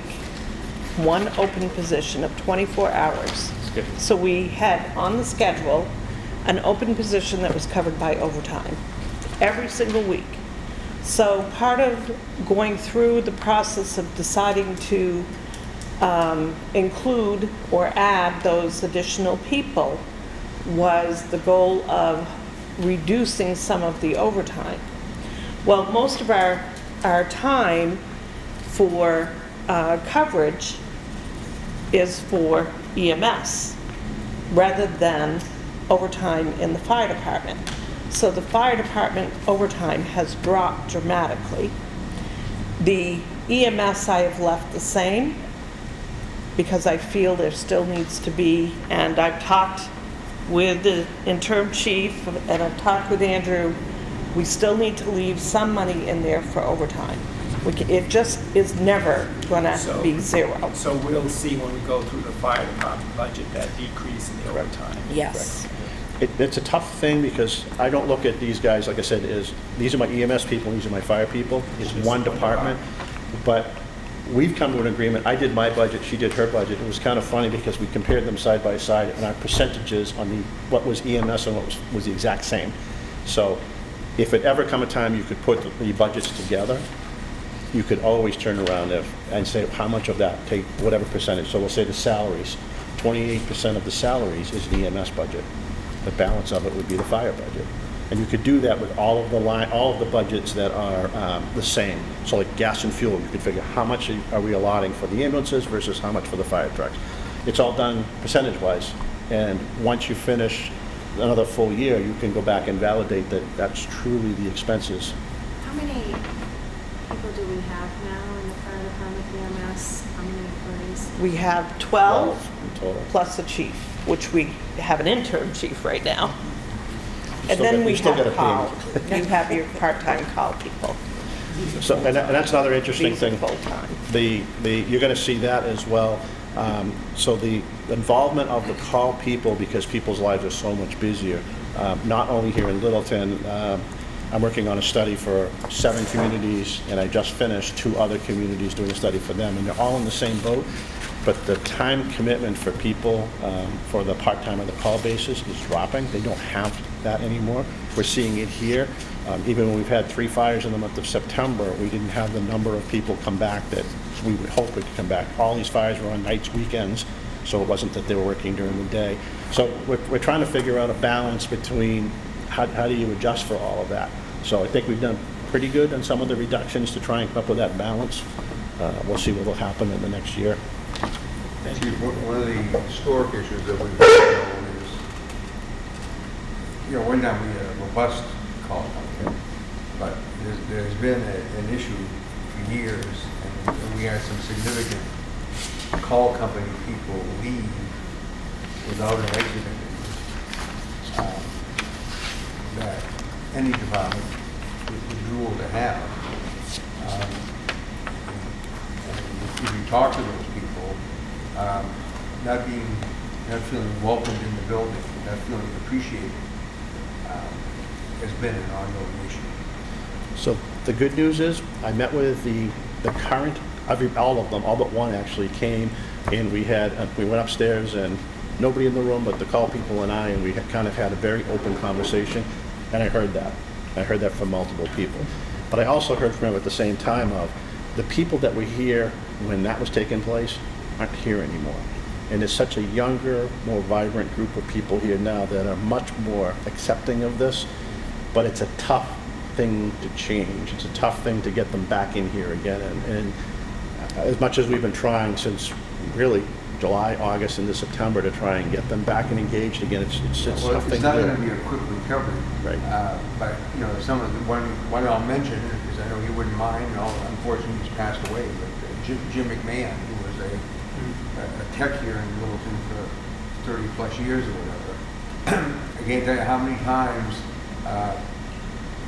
you know, there'd be an issue with a fire truck or whatever, and, you know, somebody who would order some $700 part to fix the fire truck, and he'd show up at our store at 2 o'clock on Saturday afternoon needing a piece of vacuum hose that had actually Turned out to failed. be, yeah. You know, and he left. And not because he wanted to, but just because he plain old got fed up. Yeah. And speaking, putting words in his mouth, and Jim would tell that to anybody. He was very upset about it. And at that time I encouraged, well, I asked about who was conducting the exit interviews, because there was somebody else of equal stature who left at the same time. And the answer was, we don't do exit interviews on part-time employees. I certainly don't agree with not doing, everybody who leaves should have an exit interview, because that's how you learn. And I'm certainly not afraid to learn. I could tell you that when I was running HR, that I was always, when I knew an employee was leaving, they were offered an exit interview, either verbally with me, where I took notes, or I would give them the form and they were allowed to send it in, write confidential on the envelope, or drop it off at the town office. So they'd always, the people that left, when I knew they left, because a lot of times people won't just show up. People don't give resignations. The question I asked was at a select board meeting, and the answer I got was from the chairman of the select board. And so I'm not saying, Karen, because I know what kind of person you are. I know your attention to detail, but I kind of sensed that answer was they didn't want the answer. Because, anyway, but I think I can confidently say, and Chad, you can weigh in, I think, Andrew, you've been to enough meetings with me. I think the atmosphere here since July is definitely, I think, improved and changed. And it's not me as much as it is allowing people to do just what you're saying. Tell me what's wrong and let's see where we can fix it. Not, I don't want to hear about it. So I think we're on an uphill climb right now. But I mean, you know, we had, and these are old names, but, you know, Ray Bushway and Bob Morris or whatever, those guys, if they were here today, I mean, you know, it was a great community effort. And you know, so it's disappointing to see that gone. I'm not going to say you can't come back. You need to have a plan to bring it back. And it's, you know, it's going to be a 1, 2, 3 year thing to get people. it's not an easy fix, and it's going to take time. So I've done what I can with the call department now with the time that I'm here, but I have a pretty good list of things to sit down with whoever the permanent replacement is, and there's a whole chapter, if you want to call it that, on what can be done to the call department, because it's an investment the town is making between equipping them and training them and making sure that they have the fit testing and physicals and they're ready to go. We'd like to see a return on that investment. We'd like to get the people to come back for the calls, but that's something that's going to have to happen with the next guy. It is now 5:16. One last question, I'm going to shut my mouth for a while anyway. You mentioned a minimum of 3 people on, if you have simultaneous calls, one fire going that way, one EMS going there, who's in which vehicle? Well, the officer will take the engine and go to the call to do the assessment, and the 2 EMTs or EMTAs or paramedics will get in the ambulance and go to the medical call. And the fire guy, if you would, will obviously figure out what's going on and call in. It's an automatic. As soon as you get a call like that, a back-to-back call, it's an automatic that we're calling our off-duty people back here. We hope to get 4 or 5 back if we can, because that will help us bring the additional staffing and apparatus to take care of whatever the needs are. But realize that it takes time to get people back. It's not everybody is here in 2 minutes anymore. It's time. No, plus you don't want to call them back if it's a false Yeah, we alarm. always do, but the numbers that we're getting back, I think people sit at home, this is my hunch, they sit at home and they listen to their pagers and say, I'll wait and see what they got. Oh, it's a fire, and they're gone, and they'll come in. So it's an adrenaline type thing that they're operating on. So I'm not saying we're wasting our money, but we'd like to have at least another person come back, or we'd like to get 2 back, Because inevitably, there's gonna be another call, and that seems to be what happens up here. If it's a medical call, the other ambulance will sit here, they'll take it and they'll go, so. Yeah, recently we were dispatched to what ended up not being a fire, Littleton Chevrolet, but pretty big building, concerning report, smoke coming from the roof.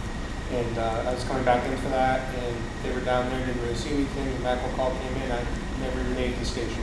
When the medical call, somebody met me there, and, you know, off we went. Because that situation seemed like it was under control, not as bad as originally reported. And so that's what happens. Last time I looked, 11.6% of our calls are concurrent calls. So they another emergency call came in while we were committed to the first thing. So. What's the average work week? Or what is the work week? It's 48 hours. 48? 48 for the full-time staff.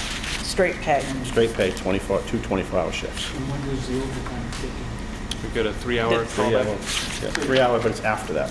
We have Two 2 hour. hour callback for the first call Yep. at straight time, and 1 hour at the second call would be straight time.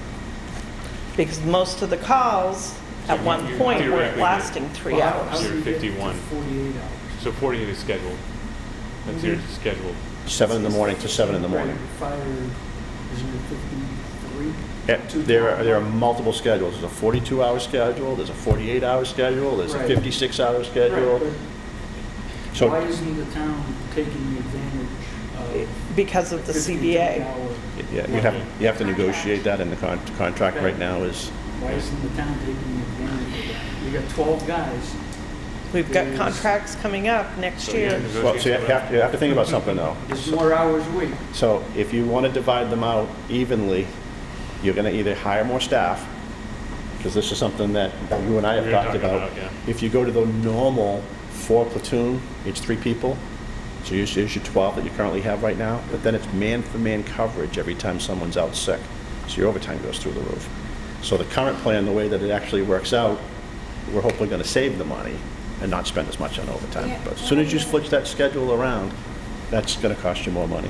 One of the other areas, though, I think, that has been brought up in the past is the amount of vacation time that is currently in the contract.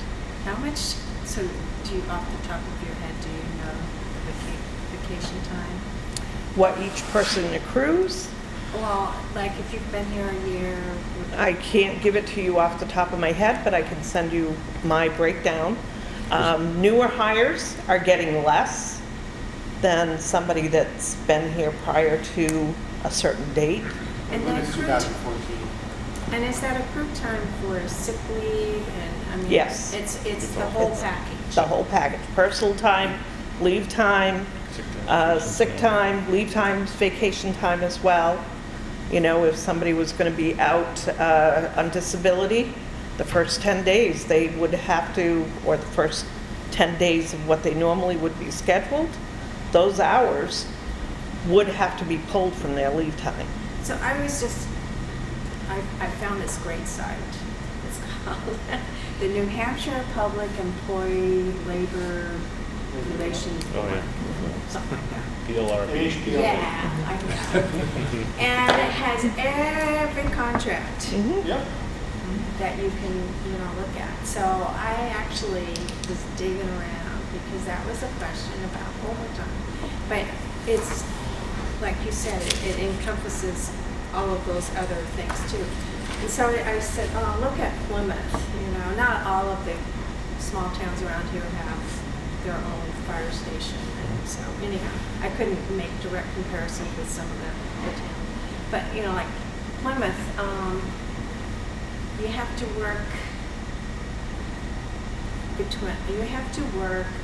almost 4 years, and you get 17 days vacation. But I don't know about the sick time and all of the others. So trying to compare Yeah, apples to apples to apples. So I was just trying to look at that, and I thought that might be some good research for someone who ever wants to sit down and do the dry reading like I do sometimes. But because vacation time does affect all of this, and how are we compared to other fire departments and EMS? Are we above, are we below, are we average? What are we doing?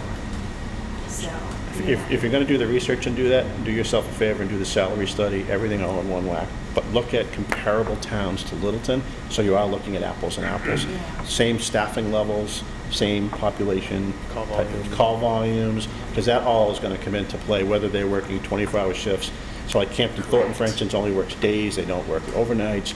There's a lot of things, so you really need to take these contracts and take them apart and look at all those components to make sure you're comparing it to be the same. Otherwise, your whole thing's gonna be so skewed. the reason why I say that too, after being on the school board for 1,000 years, and going through, I don't know how many contracts, the process was always so rushed. You know, all of a sudden, I don't know how you found it, John, but basically it's, oh, we have negotiations. Oh, what are we gonna talk about? And you really don't have time to do a lot of research about different things. And also, the process was, you know, after the first 2 meetings of negotiating, you could not introduce something new to be negotiated. So you really had to have your ducks in a row the first day that you were in the meetings. And so we have contracts coming up. They're next year? Are they next year? Next year, we'll be discussing them. They would be the year town meeting. Spring of 2022. So this is really the time to start looking at all of these components and seeing how it works in with all of the, you know, how many employees we have and what do we need to change and do we grandfather, do we add, do we, you know, this is the time. So as I say on the school side, there's no time like the present time to think of 2023. There's no time that right now to start thinking about the contracts. You have to kind of think ahead about all those different things and do the research. So anyways, it is now probably 5:25 and we still have the fire department, right? This will be easy. You ready? And before you move on, will you explain page 5, line 24 to me? Okay, page 5, 24. Yeah. line Small equipment supplies. We purchased in the very beginning part of March a additional cot. Perhaps the captain can tell more on it, but it was to go in the second ambulance. So the purchase of that with all of the additional pieces that went on it was about $30,000. But you don't anticipate needing that kind of money No. for the next year? No. Or whatever. Correct. And just so that you guys know, the stretcher that they bought is, or they got, is what's highly recommended right now, so that when essentially you take the stretcher, you put the wheels in the back of the ambulance, and you just hold, instead of having to lift the patient up, the wheels will come up, and it'll bring the stretcher in on its own. So it's all about saving people from getting their backs hurt. So in the long run, it looks like a lot of money up front. It's got a 5 to 10 year at least stretcher that's in there, so it's a one-time purchase for the ambulance. The suggestion would be when they buy new ambulances in the future, if the unit that's, let's say, I believe that one would go first, that's a newer unit, that would come out and go into the next ambulance. So you have the cost savings there, just the cost of remounting it. So it was an upfront cost, but it was a good investment for that purpose. It's a little bit of a matter of accounting. So we purchase a new ambulance, and with that ambulance, you need the cot and the power load system. It's all physically attached to it. The ambulance, the vehicle cost came out of a different line, right? Yes. And we considered that equipment, so that had to come out of an equipment line, but it was all the same purchase. So it's just some, basically a matter of accounting, is why it shows up as more than what we had budgeted, and it isn't budgeted at that amount for next year. So the ambulance, what we pay for the ambulance, it's in this part of the budget, which line item? Yes, so under, for the second ambulance, the line 29, the second ambulance, total cost for just the ambulance, not the stretcher, was $56,200. And then the ambulance lease was that 82,754, which is just a little bit below it. It says added from warrant article ambulance lease. That's the 82,754 for the new ambulance that we got. And it was a 5-year. That was a 5-year lease. It was approved at town meeting. There will be a warrant article for any leases that we have for vehicles that will tell the taxpayer that the money's included in the budget, but they need to approve us to make that payment for 2021. It's a requirement by DRA that we have that on the warrant article. We could ignore DRA. Is that- No, we can't ignore DRA. All in favor? Okay. So you'll be back with any other warrant articles besides that? We have one, which is attached. It's just a small paragraph. And I know the number sounds high in here. It is not what is planned, but I had to throw in a number, and I'd rather sticker shock you first and let it drop. I can't imagine what $1 million engine looks like. Yeah, but still. So,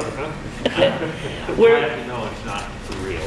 our hope is to do a new fire truck and replace an engine that's 25 years old.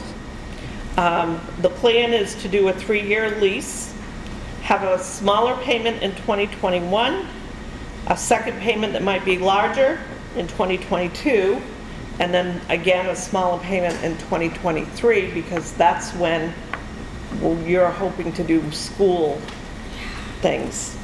We have to have a bigger picture here. So I really want to have that plan in place. Right. I do too. I mean, it's just good to. So what's the situation with these two fire trucks? Which one? The bad and worse. 6 is roadworthy. Well, it is. Functional. We've put a lot of money into this truck, and the hope is not to just keep pouring money into fire trucks. So, but pouring money into what aspects of it? Everything, brakes, tires, exhaust, engine, electronics. Okay, not frame.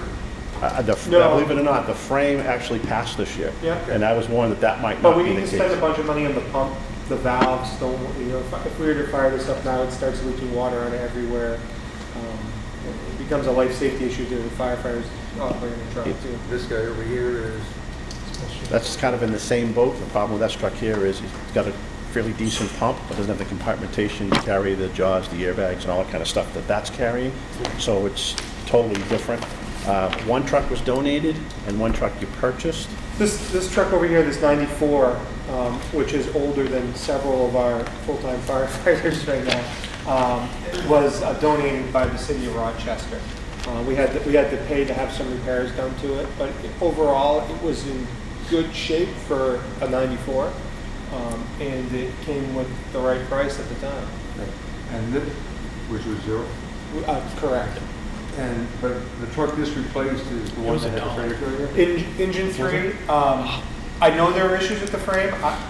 I was not intimately involved with this, so I wouldn't necessarily call it a frame failure, but it was not cost effective to re-inspect it. It was going to require $80,000 worth of welding and so on and so forth. There was a number of issues with it. I'm not well versed on what they were specifically, so I don't want to say frame failure because I couldn't tell you exactly, but we went to a couple different places and pretty much were laughed out of the room on having it inspected. But wasn't there a frame failure? I remember there was an issue. I think that they did some kind of temporary thing 1 year. But it was done. That on a $500,000 piece of equipment isn't necessarily bad. It's not, but everything else on that truck was from 1993 too. And so if you look at the lifespan of the vehicle, you're right. I'm not saying that it's we certainly spent a lot less on this right here than we did on engine 3.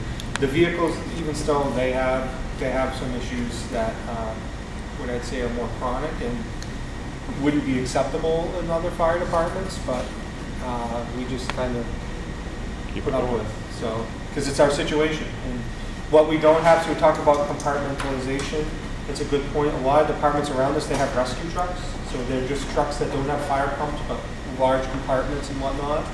And so it's another truck. If we had a rescue truck, we wouldn't need to put the jaws on that, and that might be fine for longer, but you have another $250,000 or more truck. So we don't do that here, and that's part of our staffing model. Like we don't have another person to drive that truck anyway. We'd have to hire, so let's just put what we have on the engine. So we call them rescue pumpers, which is not an uncommon thing. But up here, other fire departments seem to be more about volume of apparatus as opposed to what you need to actually run it and operate it. So that's the way ours are configured. That's the reason that they've got so many people on the volunteer department. Everybody to go and truck to drive, and when they have a break, it's all on break. That is true. Karen, do you want to go? Can I start? Okay. Fire department. On the proposed budget, the only change here under permanent positions is an estimate that's pending, new hire for the fire chief. We have a reduction in overtime. We have a reduction in mileage reimbursement. We have a little bit of change in needs reduction in the dues. Increase in janitorial supplies. A lot of that has to do with some COVID expenditures and the additional cleanings that need to be done. We have an increase in gas, propane, and oil. It's just about a $1,400 increase. Vehicle maintenance, there is an increase of about $4,000 there, $3,500, excuse me. Vehicle repairs, there's an increase, and I've showed you the line that the increase is on, bumping it to $52,000 from $48,000. Books and periodicals, there's an additional book called NFPA,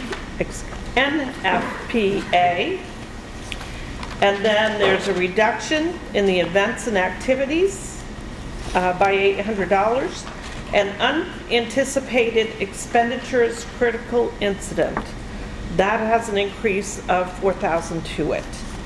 The overall proposed budget is $39,246, more than the 2020 budget. It's a 3% increase, and it is less than the default.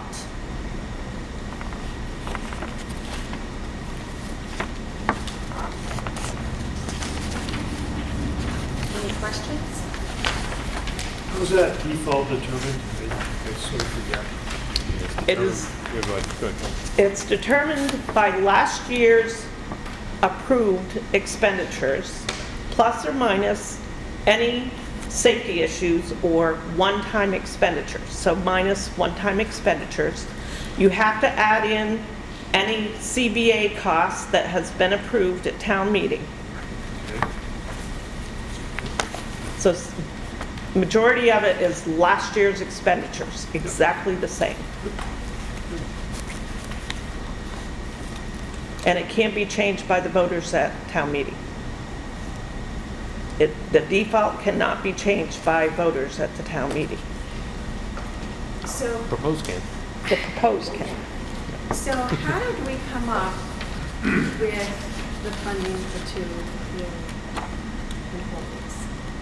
That was approved, well, we have the wage line. Right. That was approved by the selectmen, and it was a reduction in the part-time staff within the budget. But the budget has to stay the same. We can't add the full-time people in the default. We can only add them in the proposed. And last year's number for the part-time people has to be the same as the approved, or the default has to be the same as the approved last year. And then the proposed can be reduced. And overtime can be reduced. So for the funding for the 2 new positions, you just moved from line items within that department. The town is a bottom line budget. So you could move the funding in from any Anywhere, department. any department. Right. Well, I mean, that's the way this school was. I mean, so that doesn't surprise me. I was just trying to kind of let you guys know that too. But the default, because we had the part-time in the default last year, it is the same going forward. And so the- this default budget includes the part-time from last year, but not the 2 new positions? Correct. Okay. Correct. Right. I was following you. You were speaking faster than my I know, brain I'm could trying to comprehend. expedite this. I told you I'm trying to Sorry. expedite it. And it is very specific. I mean, there's things that I wish we were able to do with the default. And every time I've asked DRA, nope, it's this way. So Well, the I reason followed their was guidelines. asking about where the funding came for the 2 new positions, it did not come out of the, well, it would kind of come out of the undesignated fund balance because it. It comes from the bottom line of the bottom budget. line, yeah, the bottom line of the budget, okay. Yeah. No, this thing was in the department, so, yeah. We try to keep any budget type things within the departments. I have been approached by other departments that will say, is there any leftover money anywhere that I can spend? Only if it's in your budget. And then If- ask. Right. Is it correct? Because everybody has a tight budget. And if you go taking from some budget and using it somewhere else, and that throws a big wrench in everything, and there's a lot of arguing. Well, there's transparency to the taxpayer. I mean, you have to make sure that you're always transparent with the taxpayer. So, not to bring up something that isn't connected to this, but in this line of talking, it's the bottom line. But at the end of the year, what hasn't been spent on the bottom line goes into the unreserved fund balance. Unless it's encumbered. Unless And it's there's encumbered. rules for encumbering. But it goes, what is not encumbered goes into What is that. not spent, what is not encumbered goes to the bottom line, goes into fund balance. And I did attend the select board meeting, was it last Monday? And they had a review of the audit. They had the auditors there and they were talking about the audit. And they did say, I couldn't hear them quite correctly, but they did say something about the unreserved fund balance. What did they say? It's not exactly where GFOA or DRA recommends it to be In volume. in amount. Your amounts, right? Amount. To be where they want it to be, we're looking at least $1 million. And so, About 380,000. yes, and then, but you have 15,000 of it already designated for. That's out of the EMS balance that will be left at the end of the year. And I do expect there will be a balance, just like the transfer station, Okay. just like Parks and Rec. There'll be a balance. So this is not affecting the unreserved fund balance. Carrie, do you think that the select board is going to take a position on that or about the unreserved fund balance and using part of that to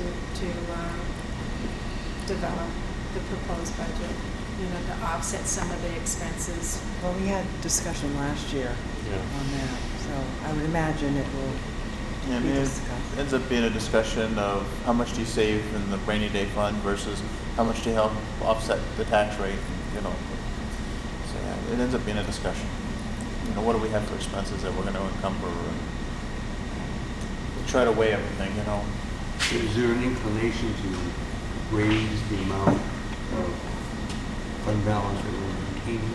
Well, I mean, do you want us to say, hey, we recommend to at least have 500,000 in there, and until you do, You're not happy. Don't spend it. I mean, No, we're- does that make sense? I mean, we would always welcome recommendations. Yeah. There's no question about that. I mean, would you be happy, you know, and this is just a hypothetical, but, you know, if the budget committee had a position of, we want 500,000 before affecting the tax rate, you know what I mean? Or, you know, hey, if taxes are gonna go up, it's okay, but we want that 500,000, you know, what is the priority? Well, I always think that if you don't have the money, you don't spend it. And, you know, so part of it is budgeting and just saying, we can't have everything this year that we want. We've got, this is what the tax rate's gonna be, but we're trying to save for up to 500,000. You know, and then when you get to a certain level, then you can use that money. But we have such tight budgets that it just slowly, that fund balance, unreserved fund balance, there's hardly anything that goes into it each year because we have such tight budgets. I could increase my budget, but will it pass? That's right. Yeah, that's the thing, is if we had an 8% increase overall, would it pass? Probably not. Probably not, but do we just say no to certain items, we can't do it this year, and kind of We have. do the rainy day? But anyhow, I mean, Where does that rainy day amount calculation, that's $1 million? That My comes from question some also. I would have to send you the calculation or the way it's calculated, but it's based on the town and school budget. It's a percentage. Stipulation by the percentage. state on how it's done. So Yes. there's two different ones. The GFOA has one recommendation, and New Hampshire Department of Revenue Administration has another. I think is GFOA is more conservative. No, the state's more conservative. One is 8%, Yes. and the other is I'm gonna say it's 13. 10 or 12%. Yeah, 12, yes. And do they provide any logic for, They say you should have at least 3 months of expenditures set aside. So if you're looking at school and town expenditures, you're considering a lot of money. when I was on the school board, there was one year that we had to take, I think, 400,000 out of the town's unreserved fund balance. 400,000, because we had a placement, the special education, that we could not fund. And we couldn't find it in our own budget. But you could have, whatever, there's a mechanism for bonding that or whatever. You can go, you can spend it. I mean, you obviously have to because there are guidelines for special education. You can either get it out of the reserve fund if it's available, or you can have, at your town meeting, you can have, I can't remember what the term is, but you've spent it and you raise and appropriate that amount of money on top of the new proposed budget.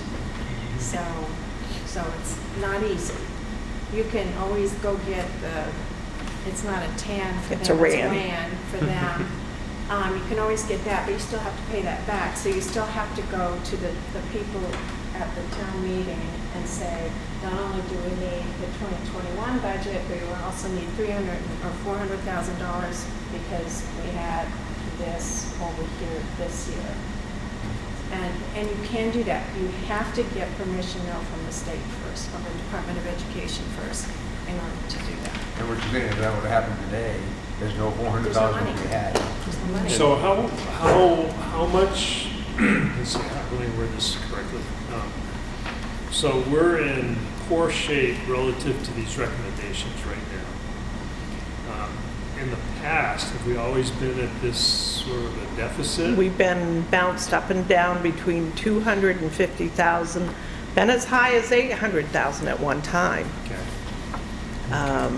But we've been for years running between, I'd say 400 to 500,000. It seems to me like the years. community sentiment has been that they would rather not the town sit on their tax money. So, I mean, that's kind of what I don't have that in my checkbook. You shouldn't have it in yours. 3 months of expenses though, isn't it crazy? Right. You know, and I think in like some of the things that Diane's been talking about with the holistic approach, looking at the CIP, you know, I think the healthier that we get the vehicle equipment funds and eventually the CIP all planned out, it helps prevent potential tax spikes that were unknown. The more of a future look we have at all these things. maybe it justifies having somewhere in between the GFOA and what we have. But.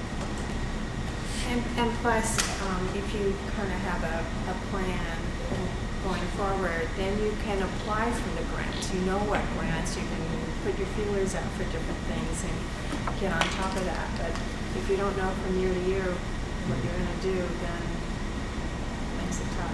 And you never know from year to year if you end up with a COVID issue. Right. Or anything else that happens. Is there anything else? There's one thing that I gave you that you asked for. A summary of the CBA cost for 2021. It's the last page in your handouts.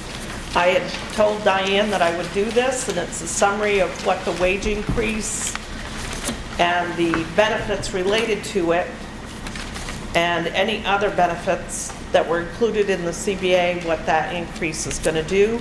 Well, the warrant article, I estimated $34,785. In this calculation, and I went through each employee, I came up with an estimate, or believe it's only $34,021. So it's very close to my estimate. So I basically was looking at the, what is it? Was the default budget? Was it the default budget? Yeah, what the union contracts added to the default budget. Right, and then, well, there was one other thing, and I just thought, it was different from last year, 368,000, I guess, difference in our spending or one-time expenditures that was taken out of the default budget. And I was thinking, Well, you've got your Trans-Canada loan that was taken out. You have the police department vehicle, vehicles that were taken out. Then you have your CBAs that are added in. so that's already in there. You know. Yeah, that's all factored in. I was trying to, like, so much on this side, so much on this side, and where are we? And we do have the leases for the trucks, 2 trucks and backhoe that's added in. Are there any other questions? I'm just curious about the engine. It's not to be purchased, it would just be leased, or is it a lease purchase? I would love to see it purchased, but I don't believe the taxpayers would want to fork out if it's $700,000 all at once. Interest rates are good right now too. And yeah, interest rates are very good. It's a lease purchase, so you own it at the end. So with the lease purchase, we have a non-appropriation clause. What that means is if the voters say no to payment on that vehicle, can't do it on land, but you can do it on a vehicle. If the voters say no, don't make that payment, that vehicle, no matter how much we paid into that vehicle, goes back to the lien holder. Goes back to the person that allowed us to have the lease. It's been repossessed. Yeah. They make a payment, they come pick it up. Unless you got a great donor that will pay for that, but I don't know, I don't foresee that happening. You know, if something happened and somebody voted down the 10-wheeler truck lease payment, there goes our 10-wheelers. And what do we end up with? Zero. That needs to be a legislation change. If the voters approve it. Yeah, if the voters approve a 5-year lease, it should be approved and it should be all set. But it's not. it's not. You Nope. have to do it every year. Have to put in a warrant article every year for that payment. Is that an ERA requirement also? The number. Yes. But somebody pushed for that legislation. Based on an RX. Well, that's part of it. I mean, that's the reason why I'm hoping that we can work. He was just saying if you have a CIP, then you can put the cash aside and then, you know, and that's the reason why I hope that where are we in that right now? I mean, Carrie signed it for the select board, and I signed it for the budget committee. So it's been delivered to them. They already have, I believe, 2 quotes on having a consultant come in to do it, and I think they were going to take a look and see if it was something that we would have to do a warrant article on in order to raise the funds to do the study. Talking about CIP, I was just looking over the one for the transfer station that you guys handed out earlier. Are we really looking at 6 pieces of equipment for 2021? I just got this in my email today, so he's going to have to come back and talk to us about it, and I haven't had a chance to talk to him about it either, so. I figured a lot of those were probably placeholders while they was creating the spreadsheet, but. I will say, like, for example, the wood chipper, the burn permit, it's closed right now, but eventually that's going to have to go away. That's something that is probably going to be, it could be on this year's. The rest of it I'm going to go through. Yeah. I mean, that obviously just looks like it just needs a little bit of more, look at the prioritization and. Yes. Budgeting. Yeah, we haven't had a chance to talk about it yet. So we'll be kind of having a big picture of all the equipment.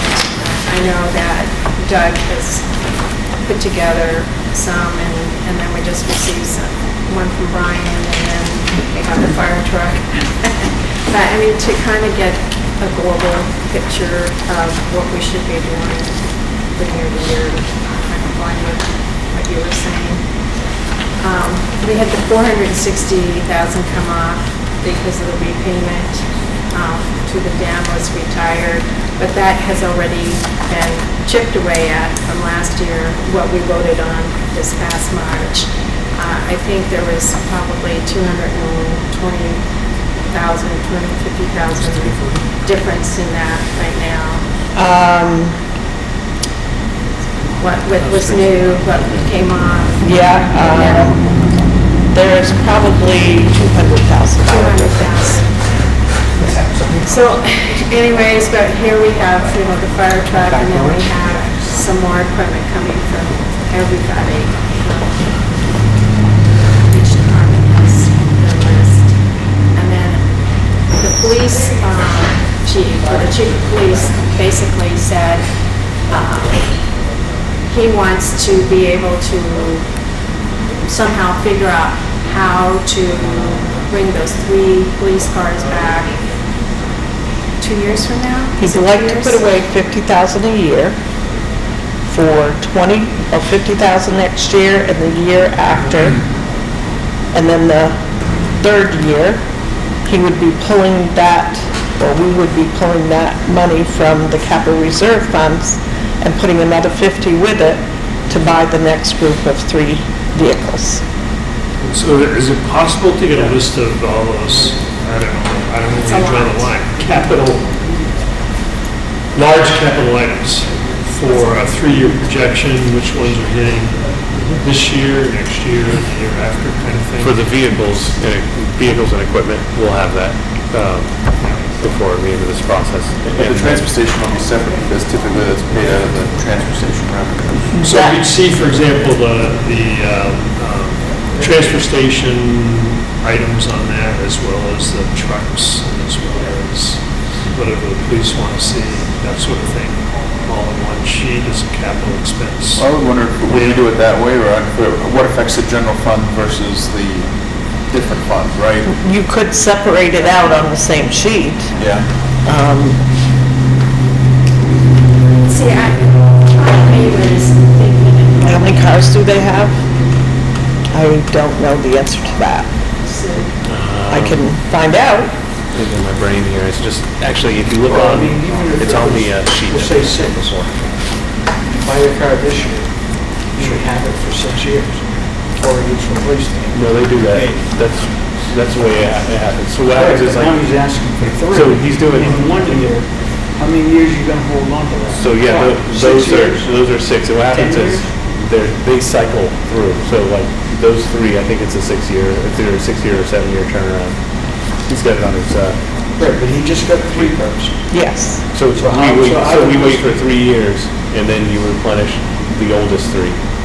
Those get taken out of everyday service. How many How many total? cars do they have? Is he asking every 3 years to replace half the fleet? Well, so there's the patrol cars, I think we probably have 6 of those, if I guess. I can't answer that because I And then don't have there's that. That's the information to us. There's a training. The reason why I wanted to kind of see a big picture, although we don't go for a fire truck every year or every 3 years or 4 years, you know, with the roads, we have a certain amount that we could, let's say 500,000. The names of the roads that get taken care of every year change a little bit. I was kind of hoping to have like the same idea, but you just switch out the equipment. And that way each year you kind of, you know, budgeting for the same amount and not having a spike or a decrease. But I don't know if that's possible. I mean, until we see the So big list. that's the goal. So for example, I think we presented it last year with Public Works. If you took a look at the schedule, we had 3 different options that we were pursuing. One was, crap, we're in trouble. Here's all the things that should be replaced this year. What can we do to make it so that we don't replace all that this year? So there was one, replace everything that we need to. There was another one that was a 3-year. And then there was another one that just showed where it should have been. Yeah. And so the 3-year catch-up plan is to get us back onto the stability. And it was aligned with Doug and Karen worked together to show the offset once we did the initial 3 year, which was a heavy purchase. The next 2 years would be heavy purchases. That same amount would still be going into the equipment reserve fund. But remember, the voters have to vote on that. Yeah. So if they say no, there won't be anything put in They do there. that, but I think if it was presented in such a way as the roads, this keeps everything going smoothly. So I know that as each department comes, they talk about their equipment needs, but for us to get the big picture, maybe we need to set aside one meeting for that discussion, just looking at all and trying to figure out how to do that. I don't know. Is that We could take the same, put the 3 years, so we have everything all there. We're not going to have a full CIP probably by the time this is done, but that'll be the goal to complete that for you guys. Put placeholders in though. Yeah, sometimes, yeah. I'm chuckling because, I was on the business side of a big manufacturing plant with a lot of plants and all that, but we did exactly that. We do list all the wishes, and then you say, okay, that's gonna go this year, this one's gonna go here, and what's your priority in the year, and all that sort of thing. Yep. Just helps to see it a little better. There'll probably be a CIP committee. It sounds like you think your skill set there. I need to be quiet.